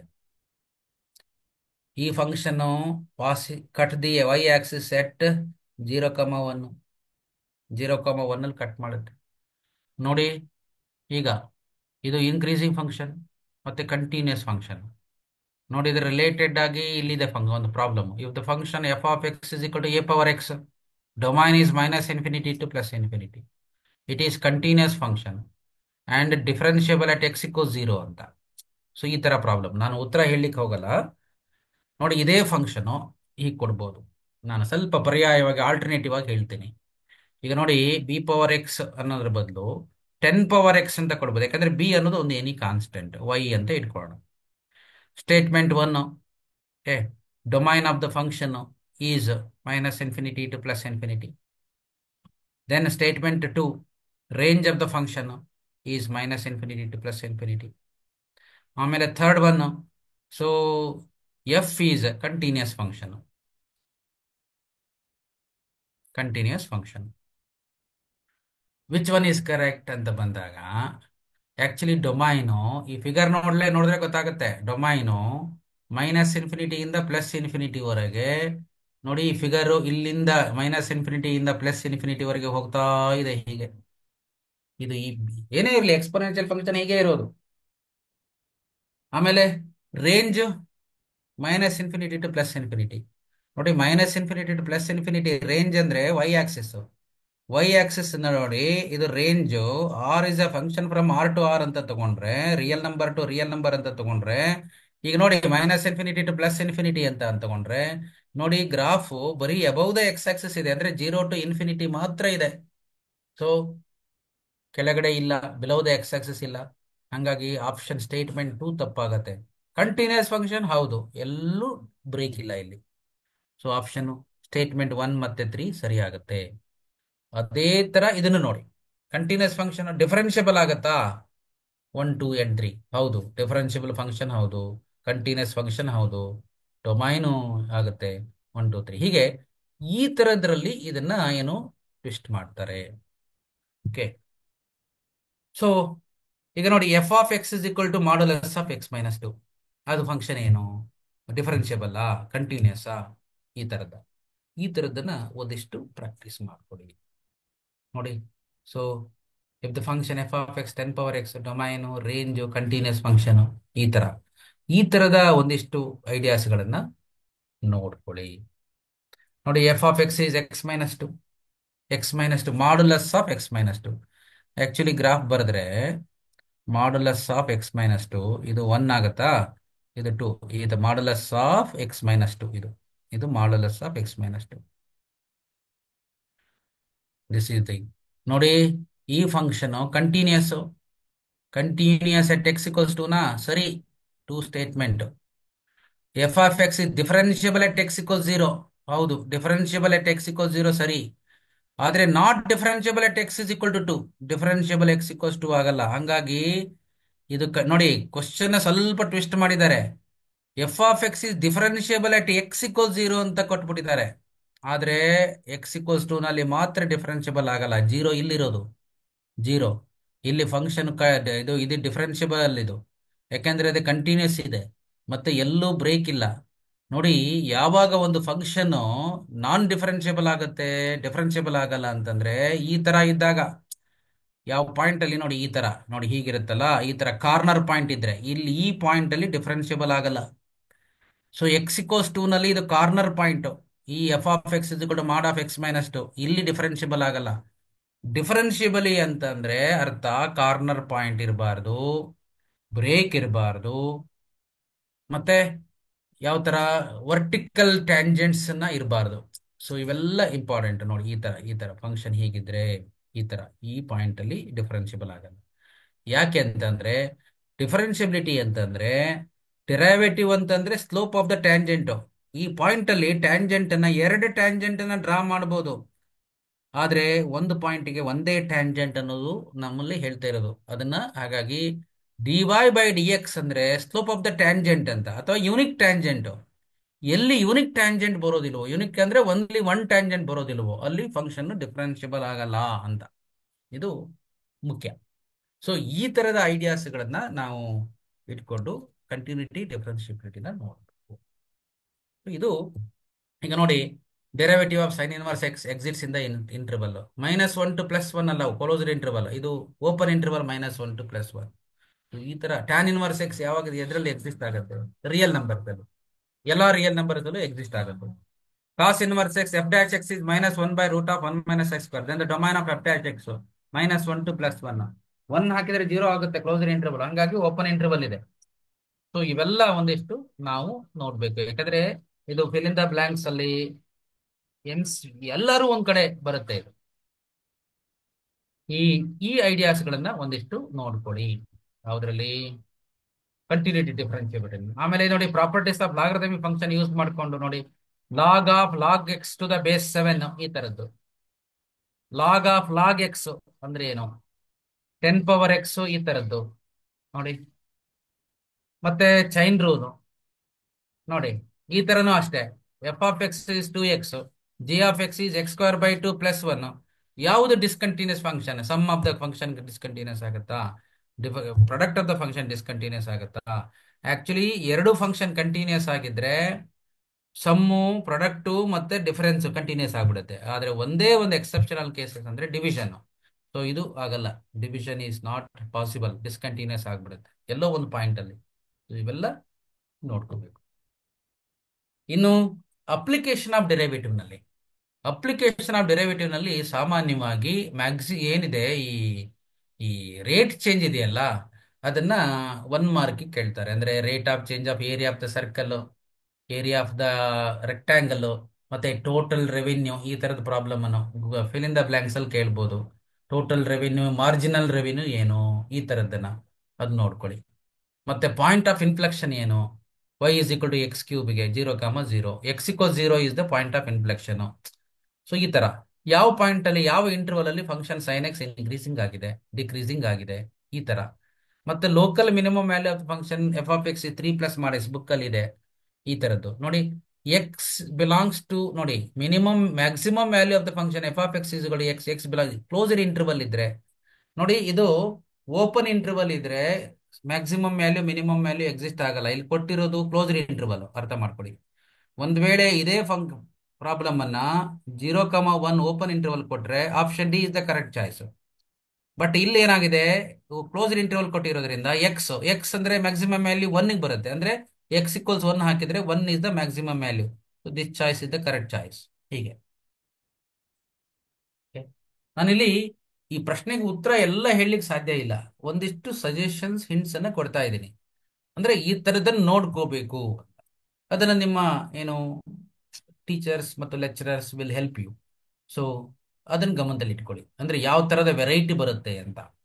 ಈಗ ಸಪೋಸ್ ಈಗ point of inflection of the curve ಅಂದ್ರೆ ಏನು? ಎಲ್ಲಿದೆ ನೋಡಿ. F dash x changes it sign from positive to negative. Positive to negative ಅಂತ ಅಂದ್ರೆ ಅದು local maxima. Negative to positive ಅಂತಂದ್ರೆ ಲೋಕಲ್ ಮಿನಿಮಾ. ಏನು ಸೈನ್ ಚೇಂಜ್ ಮಾಡಲಿಲ್ಲ ಅಂತಂದ್ರೆ ನೋಡಿ, f dash x does not exists point of inflection. So ಈ ತರ ಸೈನ್ ಚೇಂಜಸ್ ಮಾಡಲಿಲ್ಲ ಅಂತಂದ್ರೆ ಅದು ದಟ್ ಈಸ್ ದ ಪಾಯಿಂಟ್, ಯಾವುದು ಇನ್ಫ್ಲೆಕ್ಷನ್ ಪಾಯಿಂಟ್. ಸೊ ಇದನ್ನ ಅಲ್ಲಿ ತಪ್ಪಾಗಿದೆ. Point of inflection of the curve ನೋಡಿ, ಇದನ್ನ ನಾವು ಡಿರೈವೇಟಿವ್ ತಗೊಂಡು ಎಕ್ಸ್ ಈಕ್ವಲ್ಸ್ 1 ನಲ್ಲಿ ಪಾಯಿಂಟ್ ಆಫ್ ಇನ್ಫ್ಲೆಕ್ಷನ್ ಬರುತ್ತೆ. ಇದು ಡಿಫ್ರೆನ್ಶಿಯೇಟ್ ಮಾಡಬೇಕು. Point of inflection is the point where the concavity direction of the curve changes. ಅದು ಪಾಯಿಂಟ್ ಆಫ್ ಇನ್ಫ್ಲೆಕ್ಷನ್. ಸ್ವಲ್ಪ ಇದರ ಬಗ್ಗೆ ನನಗೆ ಇಲ್ಲಿ ಹೇಳಲಿಕ್ಕೆ ಸಮಯ ಇಲ್ಲ, but I can say that teacher can help. ನೋಡಿ, x equal 0 is the point of inflection. ಈ ತರದ್ದು ಈ ಪಾಯಿಂಟ್ ಆಫ್ ಇನ್ಫ್ಲೆಕ್ಷನ್ ಬಗ್ಗೆ ಒಂದಿಷ್ಟು ಗಮನ ಹರಿಸಿ. ನೋಡಿ, ಈ ತರ ಒಂದು ಪ್ರಾಬ್ಲಮ್ ಇದೆ. Statement 1, point of inflection of the curve y is equal to x cube is x equal 0. Exactly right. ಆದ್ರೆ critical point of the function f of x is equal to log x, x equal 0 ಅಲ್ಲ. ಯಾಕೆಂದ್ರೆ log x critical point exist ಆಗಲ್ಲ. ಯಾಕೆ? ಅದು book ಅಲ್ಲಿದೆ statement. Please ಕೊಡ್ತು. ಹಾಗಾಗಿ statement 1 is true, statement 2 is false. ಈ ತರ. ಸೊ ಇದು ಏನು ಮ್ಯಾಕ್ಸಿಮಮ್ ಮಿನಿಮಮ್. ಸ್ವಲ್ಪ ಏನು ಈ ಕಾನ್ಸೆಪ್ಟ್ ಅನ್ನ ಒಂದಿಷ್ಟು ಏನು ಸ್ವಲ್ಪ ಹೈಲೈಟ್ ಮಾಡ್ಬೋದು, ಅಂದ್ರೆ ಸ್ವಲ್ಪ ಡಿಫಿಕಲ್ಟಿ ಏರಿಯಾ ಕೊಡ್ಬೋದು. ಅಂದ್ರೆ ಮ್ಯಾಕ್ಸಿಮಮ್ ಮಿನಿಮಮ್ ಇಂಟಿಗ್ರಲ್ಸ್ ಈಸಿ ಆಗಿರುತ್ತೆ, ನಾಟ್ ಟು ವರಿ. ಯಾಕೆಂತಂದ್ರೆ ಇದು ನೋಡಿ, ಈ ತರದ ಪ್ರಾಬ್ಲಮ್ ಇದು ನನ್ನ ಬುಕ್ ಅಲ್ಲಿ ಇದೆ, ನೋಡ್ಕೊಳ್ಳಿ. If d f by d x 4x³ by 3x by x to the power of such that f of 2 equal 0, then f of x is. Integrate ಮಾಡಿ ಮಾಡಬೇಕು. ಈ ತರದ್ದು ಸ್ವಲ್ಪ ಡಿಫರೆಂಟ್ ಆಗಿರೋದಷ್ಟೇ ಹೇಳ್ತಾ ಇದ್ದೀನಿ. ಈ ತರದನ್ನು ನೋಡಿ, ಹೀಗೆ. That is most important. ಆಮೇಲೆ ಇದು E power X f of x plus f dash X, ಈ ತರದನ್ನು ನೋಡ್ಕೊಳ್ಳಿ. ಸೊ ನೋಡಿ, ಈ ತರ ಇದು ಇಂಟಗ್ರೇಷನ್ ಬೈ ಪಾರ್ಟ್ಸ್, ಇದನ್ನ ನೋಡ್ಕೊಳ್ಳಿ, ಈ ತರದ್ದನ್ನ. ಸೊ ಮತ್ತೆ ಪಾರ್ಷಲ್ ಫ್ರಾಕ್ಷನ್ಗಿಂತ ನಮಗೆ ಇಲ್ಲಿ ಮುಖ್ಯವಾಗಿರೋದು ಈ ಸ್ಟ್ಯಾಂಡರ್ಡ್. ನೋಡಿ, e power x sine x plus cos x, f of x plus f dash x ಎಲ್ಲ ಸಿಂಪಲ್ ಪ್ರಾಬ್ಲಮ್ ಅನ್ನು ನೋಡ್ಕೊಳ್ಳಿ. ಸೊ ಮುಖ್ಯವಾಗಿರೋದು ಇವೆಲ್ಲ. ಮತ್ತೆ ಡೆಫಿನೆಟ್ ಇಂಟೆಗ್ರಲ್ 6 ಮಾರ್ಕ್ಸ್ ಅಲ್ಲಿ ಇರೋದ್ರಿಂದ ಡೆಫಿನೆಟ್ ಇಂಟೆಗ್ರಲ್ ಮೇಲೆ ಪ್ರಾಬ್ಲಮ್ ಕೊಡೋದು ಕಡಿಮೆ. ಇಂಟಗ್ರೇಷನ್ ಬೈ ಪಾರ್ಟ್ಸ್ ನೋಡಿ. ಇನ್ನು ನೆಕ್ಸ್ಟ್ ಇಂಪಾರ್ಟೆಂಟ್ ಥಿಂಗ್ ಅಂದ್ರೆ ವೆಕ್ಟರ್ ಆಲ್ಜಿಬ್ರಾ. ವೆಕ್ಟರ್ ಆಲ್ಜಿಬ್ರಾದಲ್ಲಿ ಸ್ವಲ್ಪ ಟ್ವಿಸ್ಟ್ ಆಗುವಂತ ಸಾಧ್ಯತೆಗಳು ಇರುತ್ತೆ ನೋಡಿ. ಅದರಲ್ಲೂ ಯಾವುದು ಪ್ರೊಜೆಕ್ಷನ್ ವೆಕ್ಟರ್ ಮೇಲೆ, ಮತ್ತೆ ಡೈರೆಕ್ಷನ್ ಕೋಸೈನ್ಸ್, ಡೈರೆಕ್ಷನ್ ರೇಷಿಯೋ ಕಾನ್ಸೆಪ್ಟ್ಗಳ ಮೇಲೆ, ಇವೆಲ್ಲ ನೋಡಿ. ಈ ತರ ಇದೆ. ಈಗ projection of the vector along the x axis ನೋಡಿ. ಒಂದು ವೆಕ್ಟರ್ ಅನ್ನು ಕೊಟ್ಟಾಗ ಈಗ ನೋಡಿ, this is we need to understand. Vector A ಇದು 2i cap plus 4j cap ಮತ್ತು 5k ಕ್ಯಾಪ್. ಇದರಲ್ಲಿ ಈ ಕಾಂಪೊನೆಂಟ್ಸ್ ಇದೆಯಲ್ಲ, ಅದು ಈ ಕಾಂಪೊನೆಂಟ್ಸ್ ಈ ಕಾಂಪೊನೆಂಟ್ಸು ಈ 2 4 5 ಅನ್ನೋದು ಏನ್ ರೆಪ್ರೆಸೆಂಟ್ ಮಾಡುತ್ತೆ ವೆಕ್ಟರ್ ಆಲ್ಜಿಬ್ರಾದಲ್ಲಿ? They represent direction ratios. ಅಷ್ಟೇ ಅಲ್ಲ, they are representing projection of the vector. Projection of the vector A on x axis, y axis and z axis respectively. ಇದು ರೆಪ್ರೆಸೆಂಟ್ ಮಾಡುತ್ತೆ. ಒಂದು ವೇಳೆ ಈ ವೆಕ್ಟರ್ ಎ ಅನ್ನೋದು ಯೂನಿಟ್ ವೆಕ್ಟರ್ ಆಗಿದ್ರೆ, ಓಕೆ, ಎ ಕ್ಯಾಪ್ ಅಂತ ಆಗ್ಬಿಟ್ರೆ ಇದೇನಾಗುತ್ತೆ? ಸೊ ನೋಡಿ, ಎ ಕ್ಯಾಪ್ ಅಂತ ಆದ್ರೆ ಎ 2i ಕ್ಯಾಪು ಮತ್ತೆ 4j ಕ್ಯಾಪು ಮತ್ತೆ 5k ಕ್ಯಾಪು. ಇದು ಯೂನಿಟ್ ವೆಕ್ಟರ್ ಆಗಿದ್ರೆ, ಇಲ್ಲ ಎ ಕ್ಯಾಪ್ ಅಂತ ಕೊಟ್ಟಿದ್ದೀನಿ, ಆ ಯೂನಿಟ್ ವೆಕ್ಟರ್ ಆಗಿದ್ರೆ ಸೊ 2 4 5 ಅನ್ನೋದು ಡೈರೆಕ್ಷನ್ ರೇಷಿಯೋಸ್ ಆಗಿರಲ್ಲ, ಡೈರೆಕ್ಷನ್ ಕೋಸೈನ್ಸ್ ಆಗಿರುತ್ತೆ. ಸೊ ಗ್ರಾಫ್ಸ್ ಆಫ್ ಕಂಟಿನ್ಯೂಟಿ ಮತ್ತು differentiability that can B explained, but ಆದ್ರೆ ಏನಾಗುತ್ತೆ, ಇಲ್ಲಿ ಒಬ್ರು ಪ್ರಶ್ನೆ ಕೇಳಿದ್ದೀರಿ. Okay, so time is limit. ಯಾಕಂದ್ರೆ ಅಲ್ಲಿ ನಾವು ಮುಖ್ಯವಾಗಿ ನೋಡ್ಕೊಳ್ಬೇಕಾಗಿದ್ದು ಕಂಟಿನ್ಯೂಟಿ ಡಿಫರೆನ್ಸಿಬಿಲಿಟಿನಲ್ಲಿ ಎಲ್ಲಿ ಫಂಕ್ಷನ್ ಡಿಫರೆನ್ಸಿಬಲ್ ಆಗಲ್ಲ, ಎಲ್ಲಿ ಫಂಕ್ಷನ್ ಕಂಟಿನ್ಯೂಟಿ ಆಗಲ್ಲ, ಅಷ್ಟನ್ನ ಕರೆಕ್ಟಾಗಿ ನೋಡ್ಕೋಬೇಕು. That is more than enough. So ತುಂಬಾ ಡೀಟೇಲ್ ಆಗಿ ಹೇಳೋದಕ್ಕೆ ಟೈಮ್ ಈಸ್ ಕನ್ಸ್ಟೆಂಟ್. ಹಾಗಾಗಿ ಒಂದಿಷ್ಟು ನಿಮ್ಮ ಲೆಕ್ಚರ್ಸ್ ಹೆಲ್ಪ್ ತಗೊಳ್ಳಿ, ಬೆಟರ್. ಆಮೇಲೆ ಇಲ್ಲಿ ನೋಡಿ, ಇದು projection of the vector A B is A B. ಅವಾಗ ತೀಟಾ ಏನಾಗುತ್ತೆ? 0 ಆಗುತ್ತೆ. ನೋಡಿ, ಈಗ ಎ ಬಿ ಅನ್ನೋದು ತೀಟಾ 0 ಆಯ್ತು ಅಂದ್ರೆ ಎ ಬಿನೇ ಆಗುತ್ತೆ. ಒಂದ್ ವೇಳೆ ತೀಟಾ ಪೈ ಆಗಿದ್ರೆ ನೋಡಿ, ಹೀಗೆ ಇದು ಹೀಗೂ ಇರುತ್ತೆ, ಹೀಗೂ ಇರುತ್ತೆ. So direction pi is 180 degree. ಆಗ projection is this side also, B ಎನೂ ಆಗುತ್ತೆ. Vector A B is B A. So ಈ ಪ್ರೊಜೆಕ್ಷನ್ ಕಾನ್ಸೆಪ್ಟ್ ಅನ್ನ ನೋಡ್ಕೊಡಿ. ಓಕೆ, ಥೀಟಾ ಪೈ ಇದೇ ಉಲ್ಟ್ ನೋಡಿ. Projection vector of A B on the directed line L if the angle theta is pi will be B A vector. Pi ಇದ್ರೆ B A vector. ಅದನ್ನೇ ಒಂದಿಷ್ಟು ಬೇರೆ ತರದಲ್ಲಿ ಕೇಳ್ತಾರೆ. π/2 3π/2 ಇದ್ರೆ ಏನಾಗುತ್ತೆ? 0 ವೆಕ್ಟರ್ ಆಗುತ್ತೆ, projection vector. So this are all the things that you need to understand. ಆಮೇಲೆ ಫಿಗರ್ ಬೇಸ್ಡ್ ಕ್ವಶನ್ ಇದ್ರ ಮೇಲೆ. ಆಮೇಲೆ ನೋಡಿ, ಈಗ ಇದು ಈ concept, if vector A makes an angle alpha with respect to x axis then projection of vector A along the x axis is. Okay, projection of if vector A ಅನ್ನೋದು alpha with respect to x axis ಅಂದ್ರೆ ನೋಡಿ, ಈಗ suppose ಇದು X Axis, ಇದು y axis, y axis. So ಇದು vector A ಅಂತ ಅನ್ಕೊಂಡ್ರೆ, so ಇದು ಆಲ್ಫಾ ಫಾರ್ಮ್ ಮಾಡಿದೆ ಅಂತ ಅನ್ಕೊಂಡ್ರೆ, ನಾವು ಫಿಸಿಕ್ಸ್ ಅಲ್ಲಿ ನೋಡ್ತೀವಿ, ಇದು ಹಾರಿಜೆಂಟಲ್ ಕಾಂಪೊನೆಂಟ್, ಇದು ರೆಸಲ್ಯೂಷನ್ ಆಫ್ ವೆಕ್ಟರ್ ಅಂತ ತಗೊಂಡ್ರೆ ಇದು ಆರ್ ಅಂತ ಅನ್ಕೊಂಡ್ರೆ, ಇದು ವರ್ಟಿಕಲ್ ಕಾಂಪೊನೆಂಟ್. ಸೊ ಇದನ್ನ ಆರ್ ಕಾಸ್ ಆಲ್ಫಾ ಅಂತ ತಗೋತೀವಿ. ಯಾವುದು ಫಿಸಿಕ್ಸ್ ಅಲ್ಲಿ ಹೇಳ್ತೀವಿ ಹಾರಿಜೆಂಟಲ್ ಕಾಂಪೊನೆಂಟ್. ಇದು vertical component, R sine alpha ಅಂತ ಕರಿತೀವಿ. ಈಗ ಆರ್ ಅಂತ ಇಲ್ಲ, ಇಲ್ಲಿ ವೆಕ್ಟರ್ ಎ ಅಂತ ಇದೆ. ಹಾಗಾಗಿ ಏನ್ ತಗೋಬೇಕು ಇದನ್ನ? Magnitude of vector A cos alpha. ಇದು ಇದು magnitude of vector A sine alpha ನೋಡಿ. ಸೊ ನಮಗೆ ಅಲ್ಲಿ ಕೇಳಿರೋದೇನು? Projection of along the x axis, magnitude of A cross alpha. ಇದು ಕರೆಕ್ಟ್ ಆನ್ಸರ್. ಇದು ಸೊ ಹಾಗಾಗಿ ಇದು ನೋಡಿ, ಈ ತರದ ಒಂದಿಷ್ಟು ಪ್ರೊಜೆಕ್ಷನ್ ಕಾನ್ಸೆಪ್ಟ್ ಮೇಲೆ ಗಮನ ಹರಿಸಿ, ಯಾವುದು ವೆಕ್ಟರ್ ಆಲ್ಜಿಬ್ರಾದಲ್ಲಿ. ಸೊ ಬೇರೆ ಬೇರೆ ತರ, ಈಗ ನೋಡಿ ಈ ತರ ಕೆಲವು problems initially we have the idea. So ಅದನ್ನು ಗಮನಿಸ್ಕೊಳ್ಳಿ. ಓಕೆ, ಈಗ ಕೆಲವೊಮ್ಮೆ ಏನಾಗುತ್ತೆ, ಈ ತರ ನೋಡಿ, ದಿಸ್ ಒನ್ ಈ ತರ ನೋಡಿ, ಇದು triangular law of addition. In triangle A B C, B A vector is 2a, B C vector is 3b, then 3c vector A C vector is ಅಂತ. ಈಗ ಒಂದು ಫಿಗರ್ ಹಾಕ್ಬೇಕು ಅದಕ್ಕೆ ನೋಡಿ. ಬಿ ಎ ವೆಕ್ಟರ್ ನೋಡಿ, ಹೀಗೆ ಇಟ್ಕೊಳ್ಳೋಣ ಈ ತರ.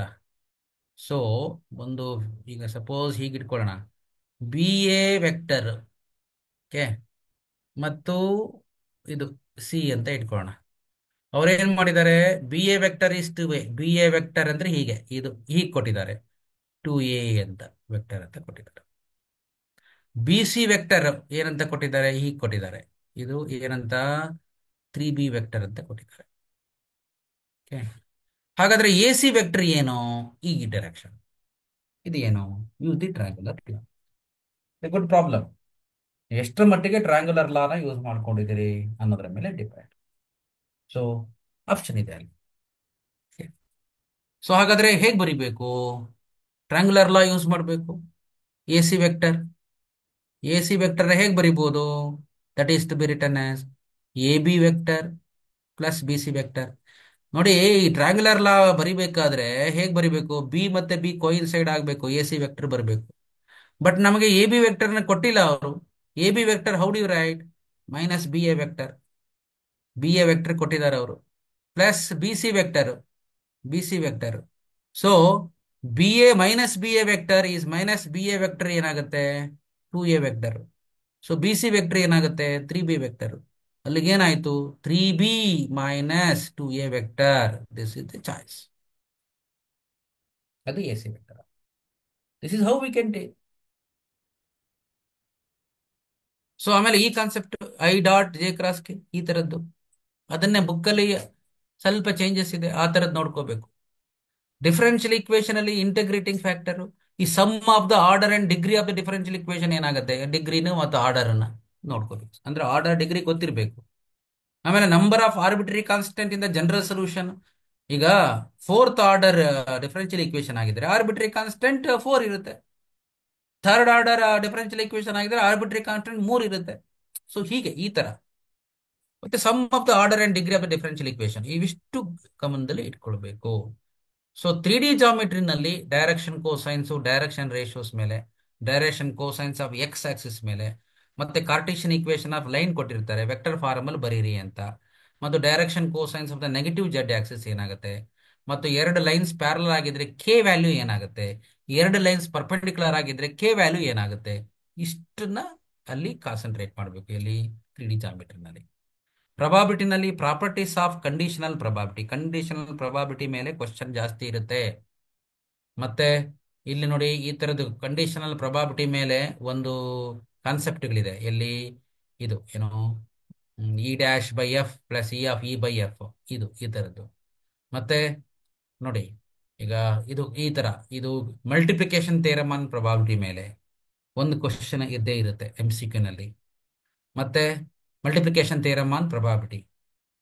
ಸೊ ಅದೇ ತರ ಈ ತರ ಇದು ನೋಡಿ, if A is an event of the sample space S, so P of A is 1/2. A is an event of sample space S, P of A is 1/2, P of S by A ಏನಾಗುತ್ತೆ ಅಂತ ಈ ತರ ನೋಡಿ. ಇದು ಇದು multiplication theorem on probability. So ಈ ತರದ ಒಂದಿಷ್ಟು ಏನು ನೋಡಿ, ನಮ್ಮ ಇಲಾಖೆ ಒಂದು ಕ್ವಶನ್ ಬ್ಯಾಂಕ್ ಅನ್ನು ಬಿಟ್ಟಿದೆ.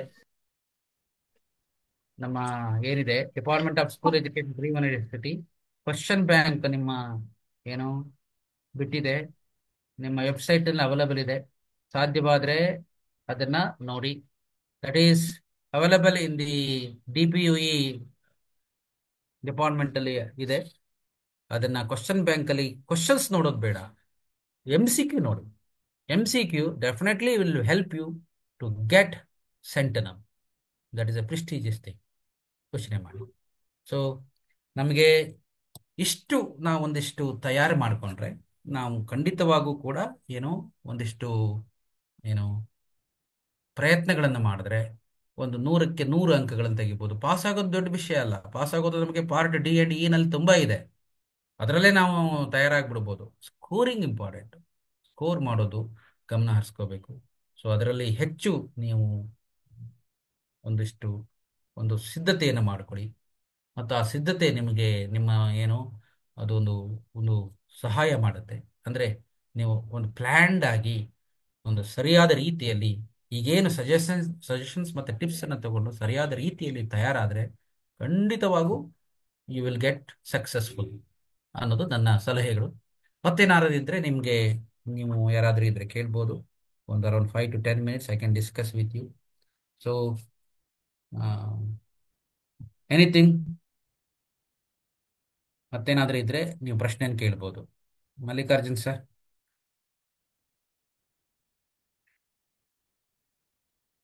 Sir hello sir. ಹೇಳಿ ಸರ್. ಹಲೋ ಹಲೋ ಹಲೋ ಹಾ ಸರ್ ಹೇಳಿ. ಸರ್ ಕೇಳ್ತಾ ಇದೆ? ಕೇಳ್ತಾ ಇದೆ, ನನಗೆ ಕೇಳ್ತಾ ಇದೆ. ನನ್ನ ಕೇಳ್ತಾ ಇದೆಯಾ ಸರ್? ಹಾ ಕೇಳ್ತಾ ಇದೆ ಸರ್, ಕೇಳ್ತಾ ಇದೆ. ಹೇಳಿ ಸರ್. ಹಲೋ ಏನಾದ್ರು ಸರ್, ಪ್ರಶ್ನೆ ಕೇಳ್ತಾ ಕೇಳಿ, ಇದೆ ಸರ್. ನಾನು ಟ್ರೈಂಗ್ ಟು ಆನ್ಸರ್.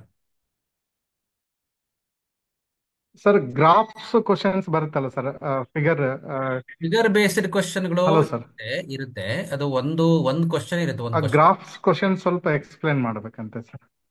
ಸರ್ ಅದೇ ಈಗ ಗ್ರಾಫ್ಸ್ ಆಫ್ ಕಂಟಿನ್ಯೂಟಿ ಮತ್ತು ಡಿಫರೆನ್ಷಿಯಬಿಲಿಟಿ ಅದರಲ್ಲಿ ಕೇಳ್ಬೋದು ಅಂತಂದ್ರೆ ಏನು, ಯಾವ ಫಂಕ್ಷನ್ನು ಏನಾಗುತ್ತೆ, ಆ, ಎಲ್ಲಿ ಏನು, ಈಗ ಒಂದು ವೆಕ್ಟರ್ ಅಥವಾ ಎಲ್ಲಿ ಡಿಫರೆನ್ಷಿಯಬಲ್ ಆಗಲ್ಲ, ಎಲ್ಲಿ ನಾನ್ ಡಿಫರೆನ್ಷಿಯಬಲ್ ಆಗುತ್ತೆ ಅಂತ.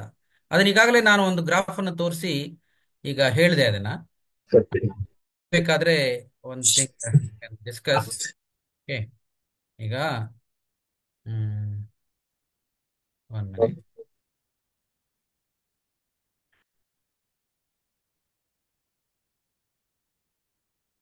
ನೋಡಿ,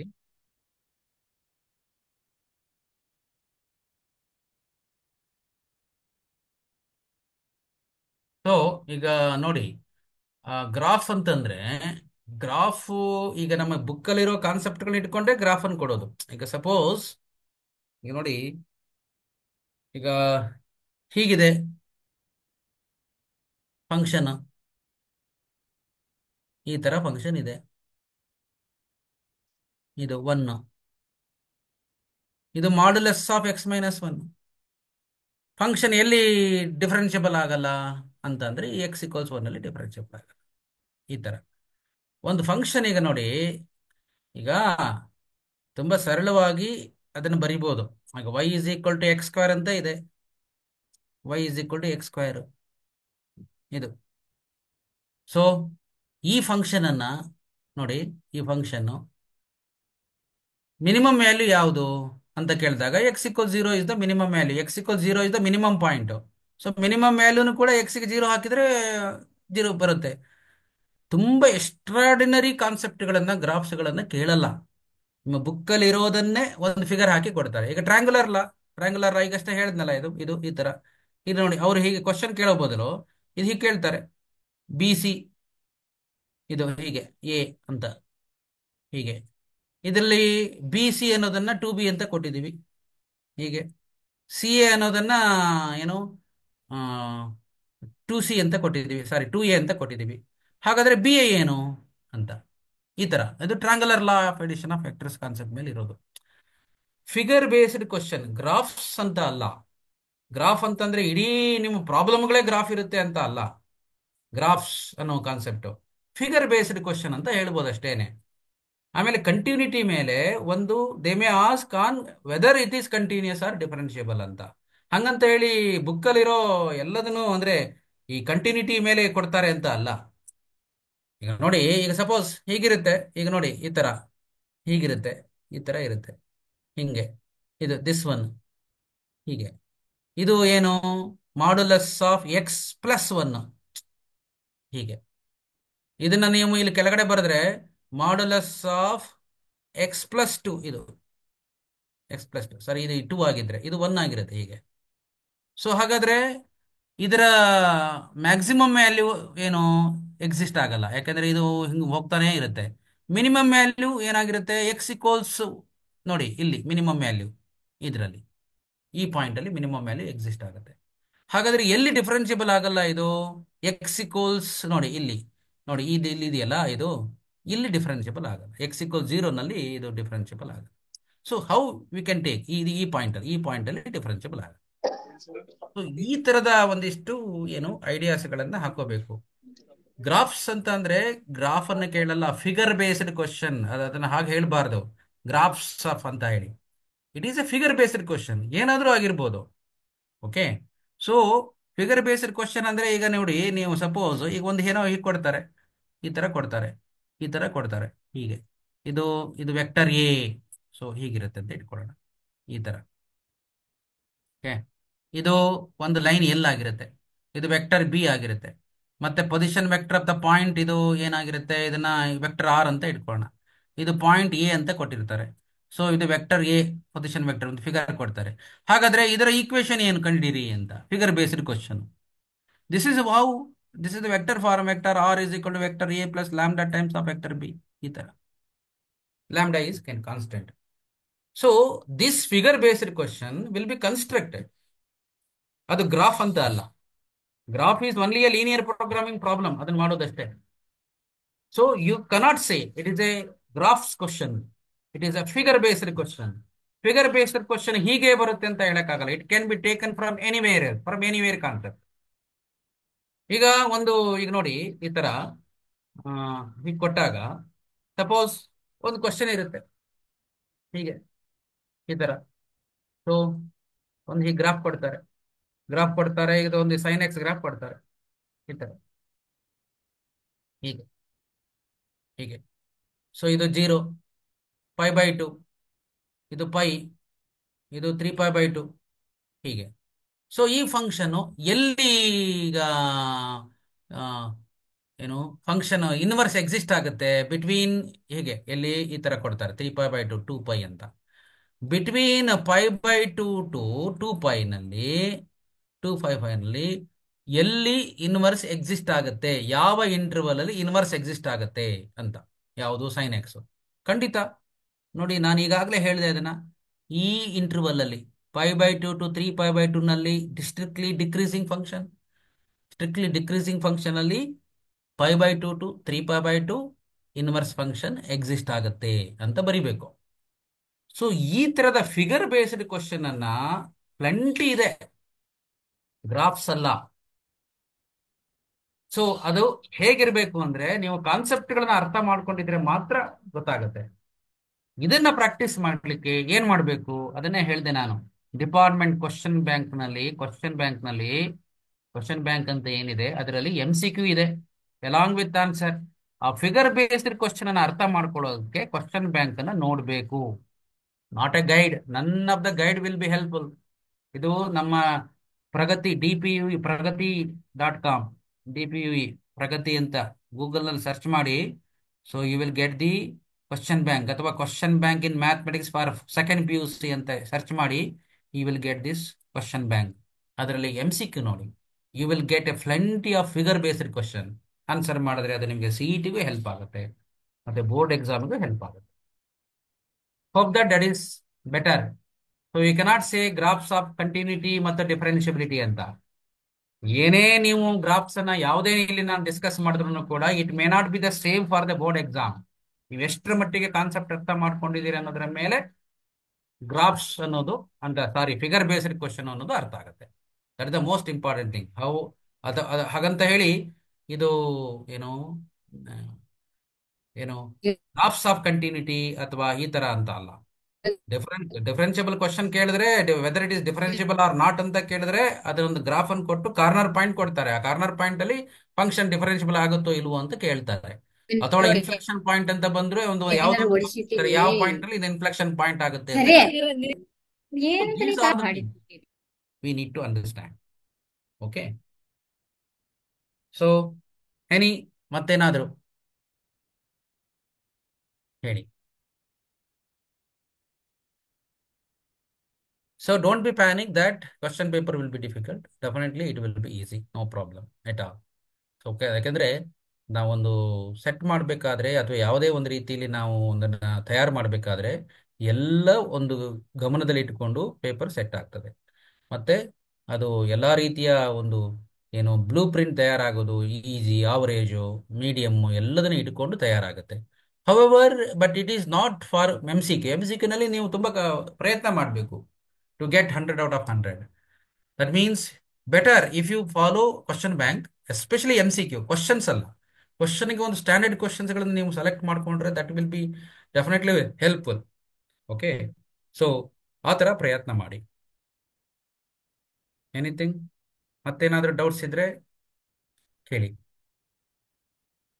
ಸೊ ಎಲ್ಲದೂ ಕೂಡ ಐ ಥಿಂಕ್ ಕ್ಲಿಯರ್ ಮಾಡಿದ್ದೀನಿ ಅಂತ ಅನ್ಕೊಳ್ತೀನಿ. If you have but 1 or 2 minutes, any doubts regarding the pattern, model paper 1 blueprint ನೋಡ್ಕೊಳ್ಳಿ ಕರೆಕ್ಟ್ ಆಗಿ. ಯಾಕಂದ್ರೆ ಈ ಒಂದು there are 3 model papers. 3 model papersಗೂ ಬ್ಲೂ ಪ್ರಿಂಟ್ ಡಿಫರೆಂಟ್ ಆಗಿದೆ. 3 ಡಿಫರೆಂಟ್ ಬ್ಲೂ ಪ್ರಿಂಟ್ ಬೇರೆ ಬೇರೆ ತರ ಇರುತ್ತೆ. ಹಾಗಾಗಿ ಒಬ್ಬ ಕ್ವಶನ್ ಪೇಪರ್ ತಯಾರು ಮಾಡಬೇಕಾದ್ರೆ ಅದಕ್ಕೆ ಬ್ಲೂ ಪ್ರಿಂಟ್ ಬೇರೆ ಇರುತ್ತೆ. ಆದ್ರೆ ಇಲ್ಲಿ ಒಂದು ಏನು, ಈಗ ನಾವು ಬ್ಲೂ ಪ್ರಿಂಟ್ ಅನ್ನ ನೋಡ್ಬೇಕಾದ್ರೆ ಎಲ್ಲಾ ಬ್ಲೂ ಪ್ರಿಂಟ್ ನೋಡಿದ್ರು ಕೂಡ ಒಂದೇ ತರನಾದ ರೀತಿಯಲ್ಲಿ ಇರೋದು ಯಾವುದು model paper 1. So concentrate on that will be more helpful for you to prepare for the annual examination. So hope that I think definitely will be helpful ಅಂತ ಅನ್ಕೊಳ್ತೀನಿ. ಕ್ಲಾಸಸ್ ಅನ್ನ ನಾನೀಗ ಏನು ಡಿಸ್ಕಸ್ ಮಾಡಿದ್ದೀನಿ ಒಂದಿಷ್ಟು ಮತ್ತೆ ಇಮ್ಮಿಡಿಯೇಟ್ಲಿ ಮರ್ತೋಗ್ಬಿಡುತ್ತೆ. ಮತ್ತೆ ಏನೇನು ಡಿಸ್ಕಸ್ ಮಾಡಿದ್ರು ಅಂತ ನೋಡ್ಕೊಳ್ಳಿ. ಸೊ ಮತ್ತೆ ನೋಟ್ ಡೌನ್ ಮಾಡ್ಕೊಳ್ಳಿ, ಮತ್ತೆ ಮನೆಗೆ ಹೋಗಿ ಮತ್ತೆ ಅದನ್ನ ಒಂದಿಷ್ಟು ಗ್ಲಾನ್ಸ್ ಮಾಡ್ಕೊಳ್ಳಿ. ಟೆಕ್ಸ್ಟ್ ಬುಕ್ ನೋಡಿ, ನೋಟ್ಸ್ ನೋಡಿ, ಇದನ್ನ ಹೇಳಿದ್ರು ಅಂತ ಒಂದ್ಸರಿ ನೋಟ್ ಮಾಡ್ಕೊಳ್ಳಿ, better. Okay, so anything shall I close?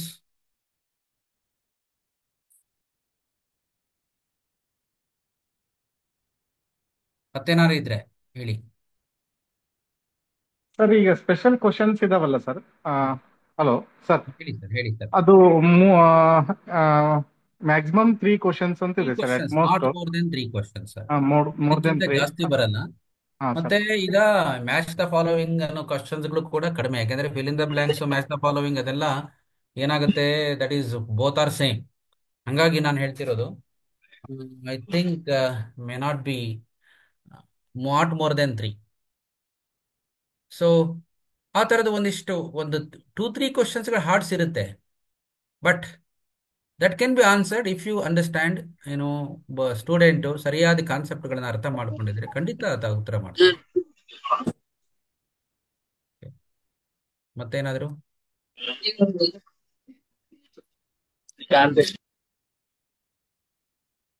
Okay. Okay sir. ನಮ್ಮ ಆ, ಇದು ಹೆಡ್ ಆಫೀಸಿಂದ ಸರ್, ಡಾಕ್ಟರ್ ತುಕಾರಾಮ್ ಸರ್ ಅಂತಿದ್ದಾರೆ. ಹಾಂ ಸರ್. ಸರ್ ಮಾತಾಡ್ತೀರಾ? ಆ, ನಮಸ್ತೆ. Yes sir. ಡಾಕ್ಟರ್ ವಾಸುದೇವ್ ಅವರೇ. Yes sir, yes sir. ನಮಸ್ತೆ ಸರ್. ನಾನು ನಾನು ಗಣಿತದ ಗಣಿತದಲ್ಲಿ ನಾನು ಫೇಲ್ ಆಗಿ ಪಾಸ್ ಆಗಿ ಬಂದಂತಹ ಇರೋನು ನಾನು. Yes sir. ನಿಮ್ಮ ಬೋಧನೆ ಕೇಳಿ ತುಂಬಾ ಸಂತೋಷ ಆಯ್ತು. ಮತ್ತು ಥ್ಯಾಂಕ್ ಯು ಸರ್. ನಮ್ಮ ಬಾಲ್ಯದಲ್ಲ ನಿಮ್ಮಂತವರು ಟೀಚರ್ಸ್ ಸಿಕ್ಕಿದ್ರೆ ನಾನು ಫಸ್ಟ್ ಕ್ಲಾಸ್ ಅಲ್ಲಿ ಪಾಸ್ ಆಗ್ತಿದ್ದೇನೆ. ಇದು ಉತ್ಪ್ರೇಕ್ಷೆ ಅಲ್ಲ.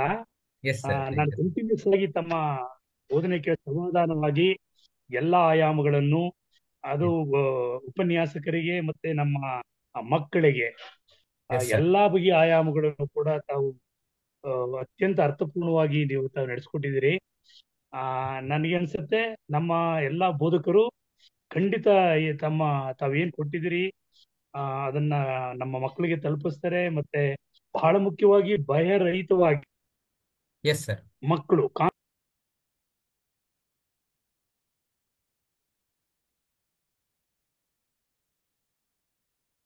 ಸರ್ ಅವ್ರದ್ದು ಏನೋ ಬ್ರೇಕ್ ಆಯ್ತು ಅನ್ಸುತ್ತೆ.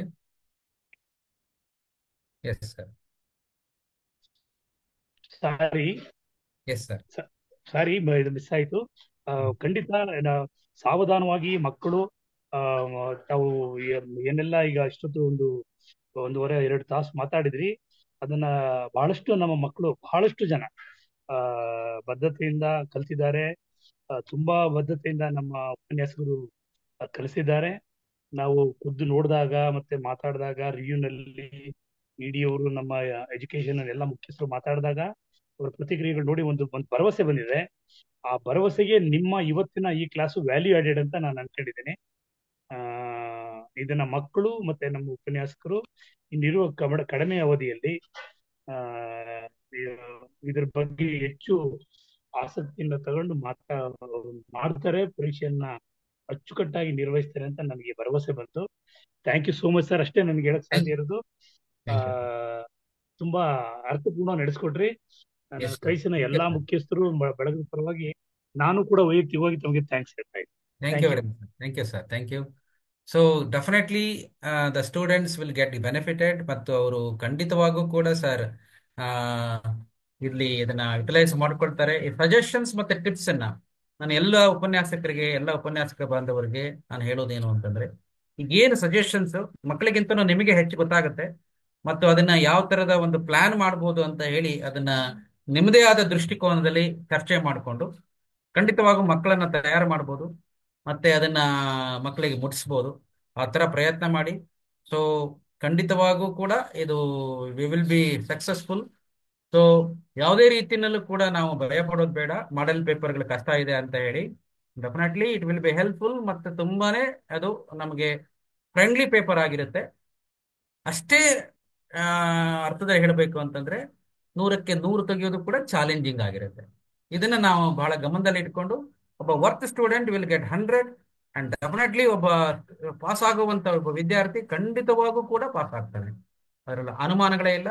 ಎಲ್ಲರೂ ನಮ್ಮಲ್ಲಿ ವಸತಿ ಶಿಕ್ಷಣ ಸಂಸ್ಥೆಗಳಲ್ಲಿ ಓದ್ತಕ್ಕಂಥ ಎಲ್ಲ ಮಕ್ಕಳು ಕೂಡ ಟಿಪ್ಸ್ಗಳನ್ನ ಫಾಲೋ ಮಾಡಿದ್ರೆ definitely that will be helpful. ಒಂದು ಉತ್ತಮವಾದ ಫಲಿತಾಂಶ ಬರೋದಕ್ಕೆ ನಾವೆಲ್ಲ ಒಬ್ಬ ಉಪನ್ಯಾಸಕರು ಮತ್ತು ಎಲ್ಲರೂ ಕೂಡ ಪ್ರಯತ್ನ ಮಾಡೋಣ. Thank you very much sir. Thank you sir. Tukaram ಸರ್ಗೂ ಕೂಡ ನನಗೆ ವಂದನೆಗಳು. Thank you sir. Thank you sir. Thank you so much. Thank you. ಸರಿ ಸರ್, ಹಾಗಾದ್ರೆ ಕ್ಲೋಸ್ ಮಾಡಿ. ಹಾ ಸರ್. ಎಲ್ಲ ಮಾನ್ಯ ಅಧಿಕಾರಿ ವೃಂದದವರ ಪರವಾಗಿ ತಮಗೆ ಧನ್ಯವಾದಗಳು ಸರ್. ಕ್ಲಾಸ್ ಅತ್ಯದ್ಭುತವಾಗಿತ್ತು. ನಮ್ಮ ಎಲ್ಲಾ ಉಪನ್ಯಾಸಕರು ಮಾರ್ಗದರ್ಶನದಲ್ಲಿ ಎಲ್ಲಾ ವಿದ್ಯಾರ್ಥಿಗಳು ಅತ್ಯಧಿಕ ಅಂಕಗಳನ್ನ ಗಳಿಸಿ ಮಾನ್ಯ ಇಡಿ ಸಾಹೇಬ್ರ ಒಂದು ಮಾರ್ಗದರ್ಶನದೊಳಗ ಡಾಕ್ಟರ್ ತುಕಾರಾಮ್ ಸರ್ ಅವರ ಒಂದು ಮಾರ್ಗದರ್ಶನ, ಸಲಹೆ ಸೂಚನೆಗಳು ಮತ್ತು ಬೆಳ್ಳಾಸಟ್ಟಿ ಸರ್ ಅವರ ಸಲಹೆ ಸೂಚನೆಗಳ ಅನುಸಾರವಾಗಿ ಇವತ್ತಿನ ಒಂದು ಕ್ಲಾಸ್ ಯಶಸ್ವಿಯಾಗಿದೆ. ತಮ್ಮ ಒಂದು ಅಮೂಲ್ಯವಾದ ಸಮಯವನ್ನು ನಮ್ಮ ವಿದ್ಯಾರ್ಥಿಗಳಿಗೋಸ್ಕರ ತಾವು ನೀಡಿದ್ದಕ್ಕಾಗಿ ನಾನು ಎಲ್ಲಾ ಕ್ರೈ ಸಂಸ್ಥೆಯ ಮಾನ್ಯ ಗೌರವಾನ್ವಿತ ಅಧಿಕಾರಿ ವೃಂದದವರ ಪರವಾಗಿ ಹಾಗೂ ಎಲ್ಲಾ ವಿದ್ಯಾರ್ಥಿಗಳ ಪರವಾಗಿ ನಾನು ತಮಗೆ ಹೃದಯಪೂರ್ವಕ ಧನ್ಯವಾದಗಳನ್ನ ಅರ್ಪಿಸ್ತೇನೆ ಸರ್. ಧನ್ಯವಾದಗಳು ಸರ್. Thank you sir. ಎಲ್ಲರಿಗೂ ಕೂಡ ಧನ್ಯವಾದಗಳು. ಕಾರ್ಯನಿರ್ವಾಹಕ ನಿರ್ದೇಶಕರಿಗೆ, ಬೆಳ್ಳಾಸಟ್ಟಿ ಸರ್ಗೆ, ತುಕಾರಾಮ್ ಸರ್ಗೆ, ಮಲ್ಲಿಕಾರ್ಜುನ್ ಸರ್ಗೆ, ಎಲ್ಲ ಪ್ರಾಂಶುಪಾಲರಿಗೆ ನನ್ನೆಲ್ಲ ಧನ್ಯವಾದಗಳನ್ನು ಹೇಳ್ತಿ ನನ್ನ ಕ್ಲಾಸನ್ನು ಮುಗಿಸ್ತಾ ಇದ್ದೀನಿ. Thank you very much sir. Thank you. Thank you sir.